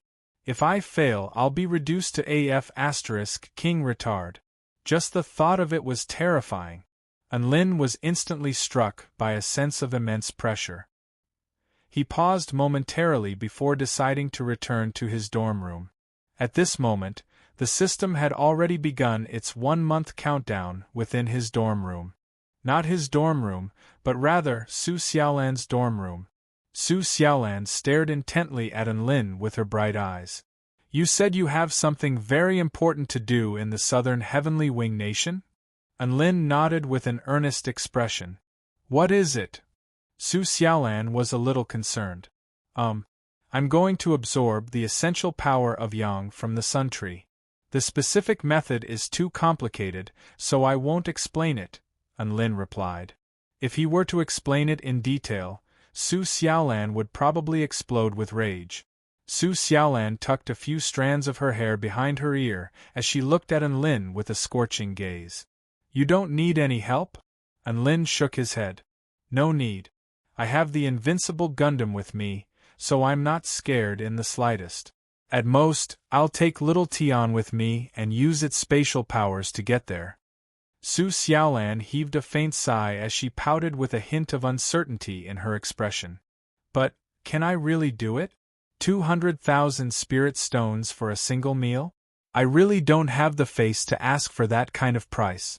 That's right. Lin was going to the southern heavenly wing nation, but he couldn't afford to lose his money-making business. His gourmet restaurant could only be inherited by Su Xiaolan. Lin held on to Su Xiaolan's soft little hand with a solemn expression. Trust me. Among all the people I know, your cooking skills are the only one that can compare to mine. Even I can sell so many dishes, so why can't you? Also, please believe in the power of the frying pan. A hint of confidence finally appeared on Su Xiaolan's face at the mention of the frying pan. Lin continued, I've already informed the immortals of the Celestial Court that your cooking skills are comparable to mine, so your business shouldn't be too bad. If the old chef god is displeased and wants to challenge you to a battle, just ignore him and wait for me to come back." A vibrant smile appeared on Su Xiaolan's face at the sight of Enlin's gentle and solemn expression. "I'll be waiting for you, Enlin." Thus, the successor of Enlin's gourmet restaurant was officially confirmed. The next morning, he set off for the southern Heavenly Wing Nation with Shuizhantian. Chapter 9:19. The southern Heavenly Wing Nation was located in the southernmost part of the Tai Chu continent. The trees there towered into the sky.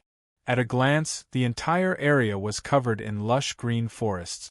Within the boundless forest, there were over 10,000 species of birds and ferocious beasts, among which the vermilion bird tribe was the most powerful. The vermilion bird tribe formed a nation of birds known as the Southern Heavenly Wing Nation. The relationship between the Southern Heavenly Wing Nation and the human race was very ordinary. They weren't on friendly terms, but they weren't mortal enemies either. Normally, when humans went to the Southern Heavenly Wing Nation, all of the bird tribes would raise their proud heads as if they couldn't be bothered with them. To put it in simpler terms, they were easily left out. Enlin and Shuizhantian teleported from the Celestial Court's teleportation spell formation to the Spirit Lake realm of the Snake Spirit tribe in the central southern region of the continent. In the southern region of the Spirit Lake realm, one would arrive at the Southern Heavenly Wing Nation after passing through a few small tribes. Enlin wasn't short on money, so they used teleportation spell formations to travel to the border of the Southern Heavenly Wing Nation. Phew! The trees here really are. Seeing is believing. Enlin couldn't help but exclaim in amazement as he looked at the gargantuan trees that were hundreds or even thousands of meters tall. Wow! What a majestic forest! The trees here must be growing so tall to pierce through the heavens. This kind of spirit makes them extraordinary. Shuizhantian flapped his little wings as he exclaimed with excitement. Enlin grumbled as he picked up Shuizhantian and flew into the sky atop his brick. "You're only using spatial travel, but you're already as tired as a dog after just a short journey. You've never stopped complaining though. Doesn't your mouth get tired?" Shuizhantian bared his little canines. "I'm a newbie, so I'm naturally a little clumsy. I'll definitely be able to master this in time." Enlin pursed his lips. He had heard this sentence many times already. Back when they were in the territory of the Water Core tribe, Shuizhantian was like a driver suffering from road rage as they traveled through space. As soon as it saw those broken and uneven space paths, it wanted to crush them all the way instead of taking a detour. The two of them almost flipped over and were torn into pieces by the chaotic space turbulence. As a result, Enlin gave Shuizhantian a vicious beating after coming out. After being pummeled, Shuizhantian's aura became even more feeble. Enlin had no choice but to fly with Shuizhantian on his brick. In fact, there was also a benefit to flying, which was that they could enjoy the scenery along the way. Enlin looked at the verdant land along the way, which was full of vitality and countless birds flying in the sky, and he couldn't help but feel at ease. They had also seen towering trees that were thousands of meters tall, with many birds moving around on them. "Master, that bird looks like a phoenix." Shuizhantian pointed at a golden flaming bird. Enlin squinted his eyes and a white light flashed in them. He then shook his head and said, "It's just a bird with a trace of the phoenix's bloodline. The phoenix is one of the rarest species in the continent. How can it be so easy to find one?" "It's still easier to find vermilion birds." Shuizhantian scratched his head with his wings. "We've already encountered 3 vermilion birds along the way. Their holy and regal appearances make them look like nobles among beasts." Enlin chuckled lightly. "The only true vermilion bird is that holy beast that lives and perishes with heaven and earth. All the other vermilion birds only possess a trace of its bloodline, so they can't be referred to as true vermilion birds. However, the vermilion bird tribe possesses the bloodline of the vermilion bird and is extremely powerful, so it doesn't really matter if they refer to themselves as vermilion birds as long as they're happy." Even though the vermilion bird tribe ruled over the entire southern heavenly wing nation, they were very laissez-faire. In any case, as long as you weren't trying to destroy this nation, they wouldn't care no matter what you did. This was a free nation, and it was also a nation where you could do whatever you wanted. The most direct manifestation of this was that Enlin had only flown for a little over 500 kilometers when two sinister-looking birds appeared. Koku. This is daylight robbery. Hand over everything you have. A bird enshrouded in poison mist cackled in a prideful manner. Not just your possessions, but your bodies and your lives as well. A four-winged crimson falcon with crimson fangs also cackled. How many times have you been robbed? Enlin asked expressionlessly. Master, this is the 5th time, and it's been the same every single time. I'm getting sick of them trying to block my way in the same way. Shui Zhantian was speechless. What are those two guys talking about? The poison mist bird was perplexed. I don't care what they're saying, I'm not interested in dead people. Let's cut the crap and attack. The crimson falcon let loose a sharp cry before pouncing toward Enlin and Shui Zhantian. Shui Zhantian's body was enshrouded in a blue light as he also charged toward the crimson falcon. Boom! The crimson falcon was instantly frozen by Shui Zhantian's attack before shattering. Before the rock could make a move, it saw a scene that made its liver tremble. It was so frightened that it let out a strange cry and immediately began to flee. Of course, Shui Zhantian wasn't going to let it go. Its round body tore through space like a cannonball and instantly pulverized the bird. Enlin clapped his hands in praise. Little Tian, you're getting better and better at ramming people with balls. Humph. 2 pieces of soul formation initial stage trash dare to steal my treasures? Ignorant fools. Shui Zhantian harumphed with a disdainful expression. There's a reason why the southern heavenly wing nation has such a small population despite being one of the first-rate powers on the continent. Enlin held the 2 storage rings in his hands as his expression shifted slightly. These 2 guys have a lot of treasures. Did they steal all of them? How much? Shui Zhantian was extremely excited. There's a total of 450,000 spirit stones, 2 spirit tools, 3 spirit fruits, and a bunch of random things. Enlin did a quick inventory before tossing the 3 spirit fruits to Shui Zhantian.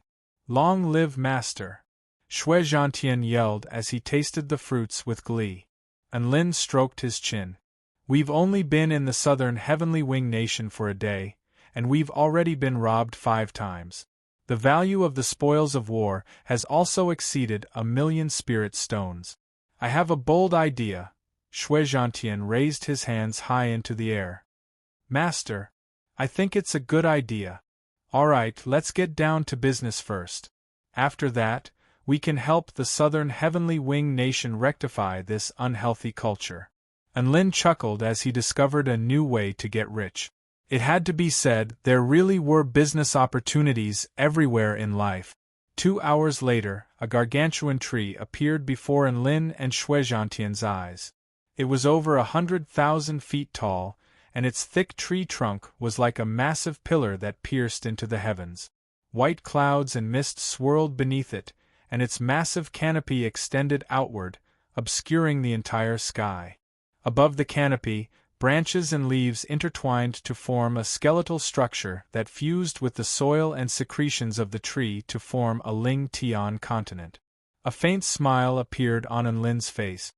We're finally here.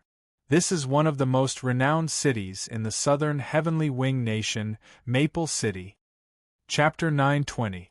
Maple City was a large city in the northern region of the southern heavenly wing nation, and it covered a much larger area than the holy tree of the vermilion bird sect.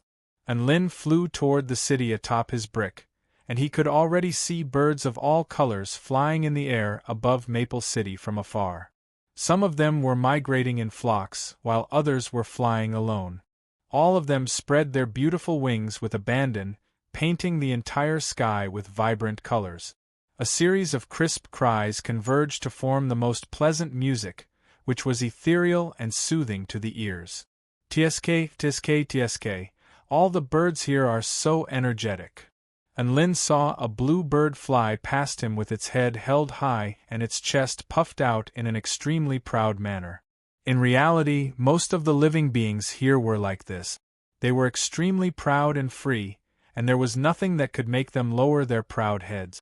And Lin and Shui Zhantian strolled through the streets of Maple City. Humph! Why are these noobs so arrogant? They're just spirit-nurturing stage spirit beasts, and they're looking at me with disdain in their eyes? How dare they? Shui Zhantian gritted its teeth. If it weren't for the fact that Lin had stopped it, it would definitely have sent all of these noobs flying. All right, you're not the only one being looked down upon. And Lin consoled with a smile. All the tribes that come to the southern Heavenly Wing Nation have a terrible experience. None of them are respected by these birds. What are they so arrogant about? Where do they get their sense of superiority from? They have wings, I have wings, they have fur, I have fur too. Shui Zhantian was extremely displeased. At this moment, a meow-headed eagle happened to pass by, and it looked at Shui Zhantian with a disdainful expression. Heh! Little guy, Lin. F***CKU. Shui Zhantian instantly exploded with rage, and he let loose an almighty roar before he was dragged back by Lin. Master, why are you stopping me? I'm going to teach that stupid meow-headed eagle a lesson. Shui Zhantian roared as he struggled. All right, don't start a fight just because you don't agree with me. We're cultured people, and we need to be harmonious, understand? And Lin cradled the limp Shui Zhantian in his arms before slowly making his way forward. The surrounding buildings were all made of wood. Some of them were so simple that they were made of twigs and vines. There were also many round, open-air houses. Yes, that's right. In fact, it was just a huge and crude bird nest. There were many kinds of things for sale on the bird's nest. Most of them were pure natural things condensed from the essence of heaven and earth, such as spirit liquids, medicinal herbs, fruits, and so on. The southern Heavenly Wing Nation was most likely the place on the entire continent that produced the most spirit fruits and immortal fruit. It couldn't be helped. There were many plants and fruit trees. Naturally, there would be more rare medicinal herbs and fruit. The fruits were sweet and juicy, but Lin and Shui Zhantian's attention was elsewhere. They passed through one house after another and finally arrived at a strange hut with a wheel on the roof. The exterior of this small house was like a thick tree trunk, and it was in a completely sealed state. A hole would only open up if a primeval stone was thrown into it. And Lin tossed a primeval stone into the hole without any hesitation. The entrance fee of 10,000 spirit stones was nothing to Tycoon and Ka. Welcome to the Heavenly Knowledge House, my dear guest. A pitch-black crow with a pair of dark green eyes spoke in an extremely hoarse voice, as if it had fused as one with the darkness. It was about the size of a human, and it sat with its back straight on a wooden chair. Its surroundings were dim, and there were only 2 balls of faint yellow flames burning around it. You're the omniscient crow of the southern Heavenly Wing Nation? And Lin asked. The crow chuckled. That's right. I'm the crow of all knowledge. As long as you pay me enough money, there's no information I can't obtain. Very good. A relaxed smile appeared on Lin's face. I want all of the information regarding the guardian of the sun tree. Gasp! The all-raven drew a sharp intake of breath, and its eyes widened as the green light within them intensified. The guardian of the sun tree is the most mysterious being in our southern Heavenly Wing Nation. Why do you want information on it? I'm curious. The more mysterious a being is, the more interested I am. Lin smiled. The crow of all knowledge cringed slightly. I don't have enough information about the guardian of the sun tree either, Shui Zhantian harumphed coldly with a disdainful expression. You dare to call yourself the omniscient crow of all knowledge? What an undeserved reputation. Boom. A terrifying power erupted forth, making the air congeal around them congeal. The crow of all knowledge's aura erupted forth like a boundless abyss, making one feel as if it were going to engulf everything. The hair on Shui Zhantian's body stood on end as it abruptly curled up into Enlin's arms. Never would it have thought that this ordinary-looking crow was a mighty figure at the pinnacle of the return to void intermediate stage. The crow of all knowledge looked at Enlin with a profound expression, and its voice eased slightly. "You can leave, but you can't question my professionalism." Its meaning was very clear.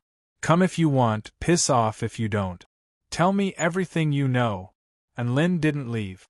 What he needed the most right now was information about the guardian of the Sun Tree. I don't know much, but the value of the information is quite high, so it'll cost 300,000 spirit stones. The crow of all knowledge replied. Slap. Enlin slapped 30 vital stones onto the table without any hesitation. "You're such a straightforward man." The crow of all knowledge grinned, and countless black crow-like shadows hovered within the dim space, as if they were also smiling with elation.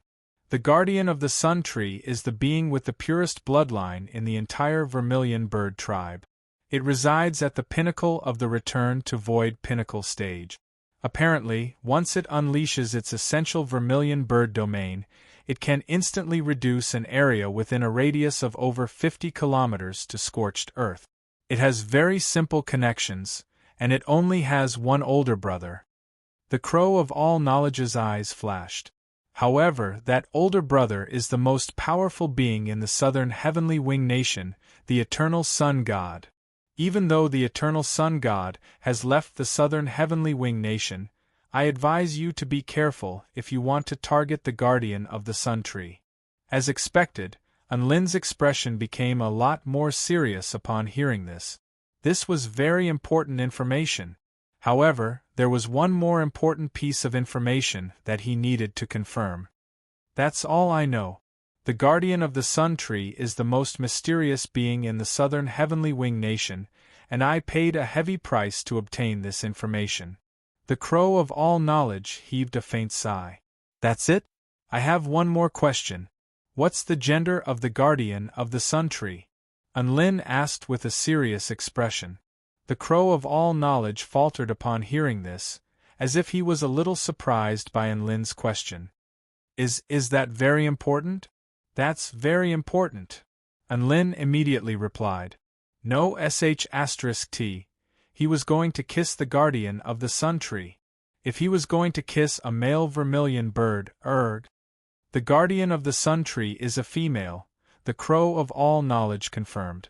Enlin heaved an internal sigh of relief upon hearing this. This was the answer he wanted to hear the most. "Thanks." Enlin cupped his fists in an elated salute. The crow of all knowledge was perplexed. Why was this human so happy? Why was he happy? Chapter 921. Enlin left the heavenly knowledge room with Shui Zhantian in his arms. The place they were going to now was the center of the southern heavenly wing nation, the Sun Tree. The status of the Sun Tree of the southern heavenly wing nation was equivalent to that of the celestial court of the Kingdom of the Nine States. It was the most exalted and transcendent place in the entire region. The Sun Tree was slightly weaker than the celestial court, but it was said that there were 3 mythological beasts among its ranks, one of which was the older brother of the Sun Tree's guardian, the eternal Sun God. The all-knowing crow had told him that the eternal Sun God had already left the southern heavenly wing nation to attend to some matters, so he posed no threat to Enlin's plan. If it was still here, then the difficulty of Enlin's mission would skyrocket. If the eternal Sun God still had a sister complex, then Enlin wouldn't have to return to the celestial court. Well, thank goodness it's not here. There was also a mythological beast, which was the legendary Koan Pung. Apparently, it liked to travel to other places to play, so it was most likely not in the southern heavenly wing nation. The third mythological beast was the 9-colored divine vermilion bird. She was the most reclusive mythological beast in the Sun Tree and rarely left the Sun Tree. Many living beings of the southern heavenly wing nation viewed her as the second guardian of the Sun Tree. Enlin pondered this for a moment. The 9-colored divine vermilion bird was most likely the greatest danger on this trip. However, it was just a kiss on the guardian of the sun tree. The divine beasts wouldn't mind, right? As he flew on his brick, he contemplated his next course of action. How to approach the guardian of the sun tree was a problem, but how to kiss a bird was also a problem.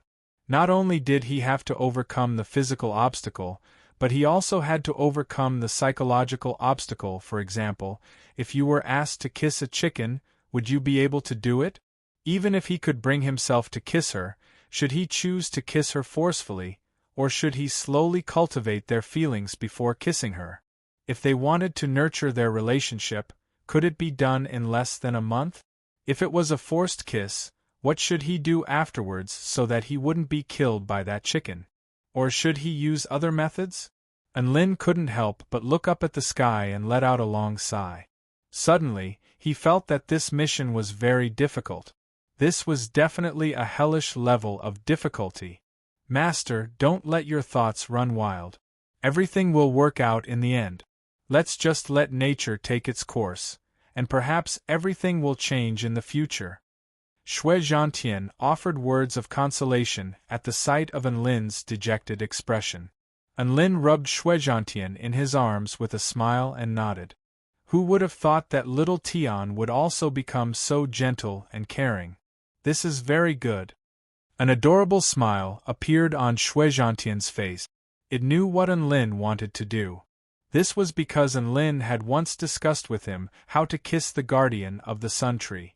Therefore, it had prepared a recording crystal and was prepared to record this historic scene.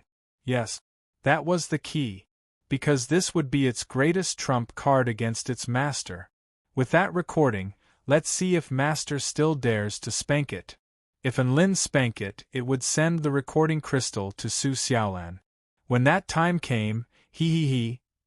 The biggest downside of the Southern Heavenly Wing Nation was that there were no large-scale teleportation spell formations.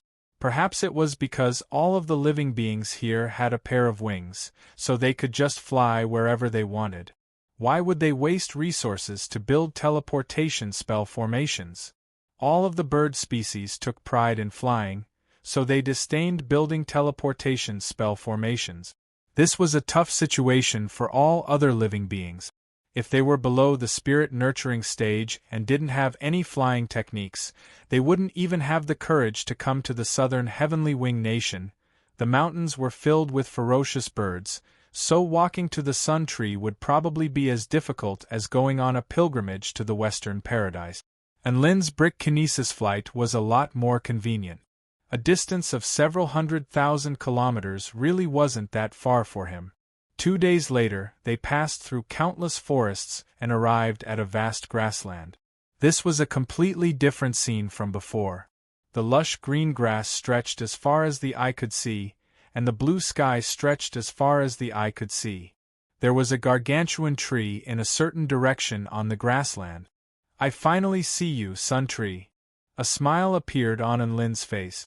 So big, so tall, so thick. Shui Zhantian's eyes widened, and he was so shocked that he didn't even know how to say idioms.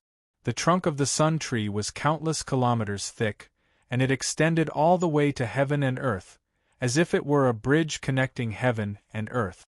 The canopy of the tree was divided into many layers, and each layer formed a floating continent. The canopy at the bottom was the largest, and it covered an area of over 50 kilometers in radius. With each successive layer, the canopy would shrink to a certain extent, and it was like an extremely special conical tree. It was wide at the bottom and sharp at the top. Apparently, the sun tree is divided into 9 continents, and normal living beings like us can only go to the bottom 6 levels. The top 3 levels can't be accessed without a special identity. And Lin stared at the sun tree with a scorching light in his eyes. Shui Zhantian was extremely excited. Master, we have to see everything about the sun tree. It's so beautiful. That's right, this sun tree was extremely beautiful. Its trunk didn't have any special characteristics, but its leaves were breathtakingly beautiful. The leaves on each layer were of a different color, and it looked like a rainbow tree of life that existed between heaven and earth. It was extremely vibrant and beautiful. The leaves on the bottom layer were emerald green, and they were full of vitality and vitality. The leaves on the second layer were light orange, and they glowed with a jade-like luster. The leaves on the third layer were golden, and they were dazzling and exuded a sense of opulence. The leaves on the fourth layer were crimson, and they were as scorching as a scorching flame. The leaves on the fifth layer were deep blue, and they were as clear as the ocean. The leaves on the sixth layer were deep purple, and they were as seductive and ethereal as the purple clouds of the night. The continents on the last 3 layers were enshrouded by white clouds and mist, making it impossible to see what was going on inside. Strong winds blew past, and all of the leaves swayed in the wind, creating a beautiful sight to behold. Anlin and Shuizhantian flew toward the sun tree. The sun tree held an extremely holy status in the southern heavenly wing nation. It symbolized life and hope, and it was not to be defiled by anyone. We've reached the no-fly zone. Let's go on foot. Anlin looked at the massive Dubai line that had been carved into the ground, and he began to slowly descend. The sun tree had a no-fly zone. Apparently, 2 immortal beasts had accidentally entered the no-fly zone of the sun tree 2,000 years ago, and they were still battling in the sky. They were then blasted into nothingness by the energy unleashed by the sun tree, and they didn't even have a chance to escape. Apparently, only the sun tree itself had the right to be closest to the sun in the sky within the no-fly zone of the sun tree.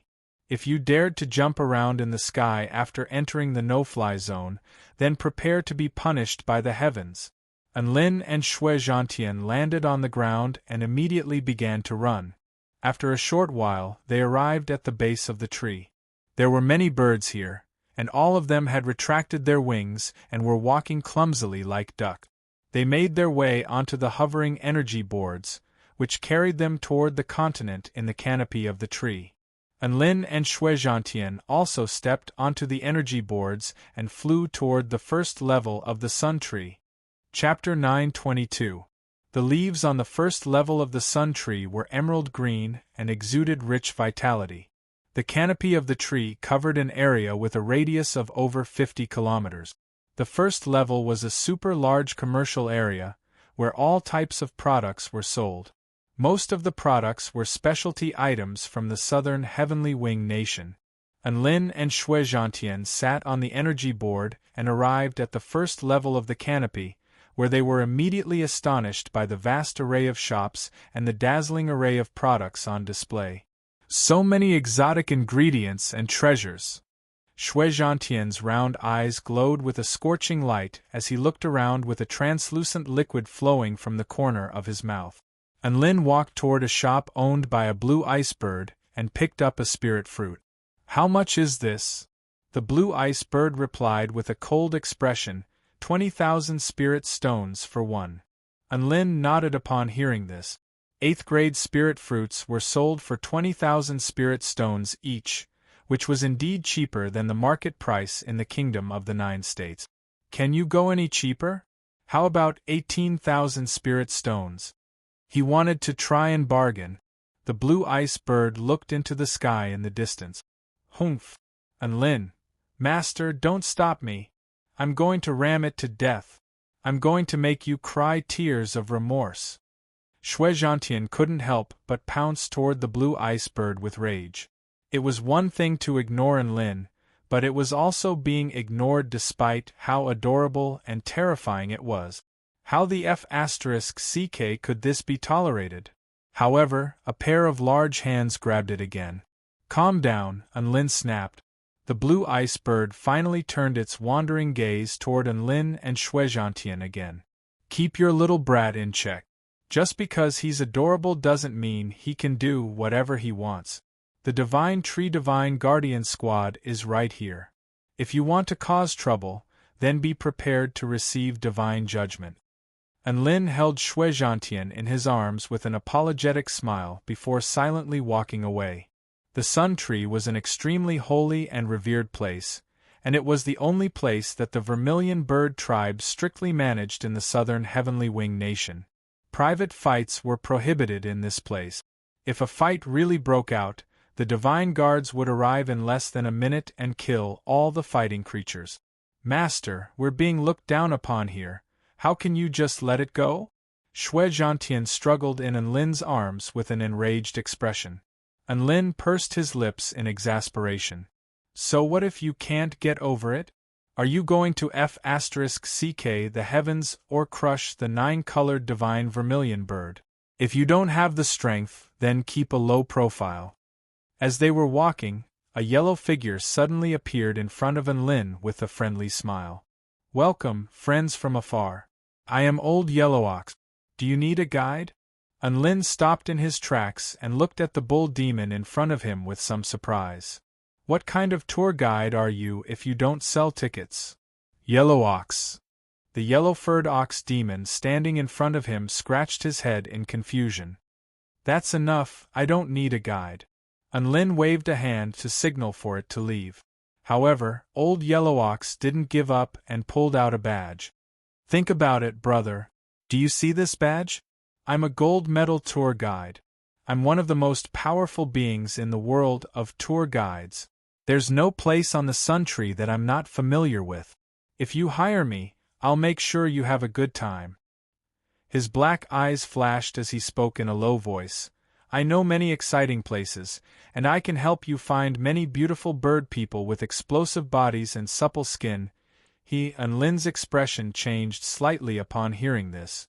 Of course, he was only interested in what Old Yellow Ox had to say. Old Yellow Ox continued in an enthusiastic manner upon seeing Enlin's expression change. My tour guide fee is a little expensive at 10,000 spirit stones, but I'm a professional tour guide. Enlin's lips twitched. I'll eat, drink, and play with you. There's no place on the Sun Tree that I can't go to. I'll make sure you have a great time on the Sun Tree. Old Yellow Ox thumped his chest in a confident manner. There's no place you can't go? You think you can go to the top 3 levels of the Sun Tree? Shui Zhantian chuckled coldly. Old Yellow Ox choked upon hearing this. Enlin, did Shui Zhantian suffer some kind of trauma? Why did he feel like he was becoming more and more of a stickler? Alright, then you can play with us for a while. Enlin tossed a vital stone toward the yellow cow in a lavish manner. Thank you, brother. A wide smile appeared on Old Yellow Ox's face. As a top-notch tour guide, he naturally knew which customers were extremely wealthy. How could the owner of a snow soul beast, which was one of the 10 legendary beast pets of the cultivation world, be inferior? Just as he had predicted, this human was extremely extravagant. After a brief introduction, Old Yellow Ox also began to enthusiastically explain the customs and practices of the first level of the Sun Tree continent. Brother Enlin, if you're interested in birdmen, the Northwest Autumn Plains area is full of high-grade birds that can transform into human forms, and they can flap their wings and take you into the sky while having sex. It's super satisfying. Enlin's expression darkened. Let's change the subject. He hadn't even F***ed a human yet, and he was already encouraging him to F***ck a bird? What a joke. Old Yellow Ox choked upon hearing this. Speaking of which, wasn't this man excited by the birdman that he had mentioned before? Why wasn't he interested now? Then, Brother Enlin, aside from birdmen, the most unique feature of the first level is all types of rare fruit. There are some spirit fruits that are extremely rare on the entire continent, but we have all of them here. The yellow cow led the way, and there were a few spirit fruits that caught Enlin's eye, which he bought along the way. The sun fruits produced by the Sun Tree are the most renowned, and they are split up into 9 different grades. The sun fruit on this level is known as the green sun fruit, and it is a 9th grade spirit fruit. It is imbued with extremely rich yang-type essence, and there are some side effects to eating it. For example, the sun will turn green for a short period of time. Old Yellow Ox continued to ramble on. Enlin's lips twitched upon hearing this. What the F***ck was this about seeing the sun turn green? Did he have to admit that watching too much porn would result in the same effect? He wasn't interested in the first level, so Enlin suggested going to the second level of the Sun Tree. Old Yellow Ox naturally fulfilled his role as a tour guide, and he immediately led the way to the floating energy boards on the second level. There are so many birds lining up, Shui Zhantian exclaimed. He was greeted by the sight of over 100 huge birds of different sizes, all of which had their wings tucked up, lining up obediently like ducks. Come with me. Old Yellow Ox turned to Enlin and Shui Zhantian with a sly smile before striding past the line of people and making his way forward. Enlin was a little confused, but he still followed along. The crimson bird that was responsible for controlling the floating energy boards caught sight of Old Yellow Ox, and a hint of respect appeared on its proud expression. Big Brother Ox, are these your customers? That's right, please give me a pass. Old Yellow Ox nodded indifferently. No problem, no problem. The crimson bird pointed to an energy board that had just been activated with a smile. This way, please. Thus, Enlin and Old Yellow Ox cut the line and made their way onto the floating boards under the envious and jealous gazes of all the birds lining up. Enlin was a little shocked. How could a soul formation initial stage Yellow Ox be so powerful? How could it be respected by a crimson bird? This was no ordinary cow. A smug smile appeared on Old Yellow Ox's face. Brother Enlin, do you think I'm bad *SS? Enlin shook his head. No. Old Yellow Ox,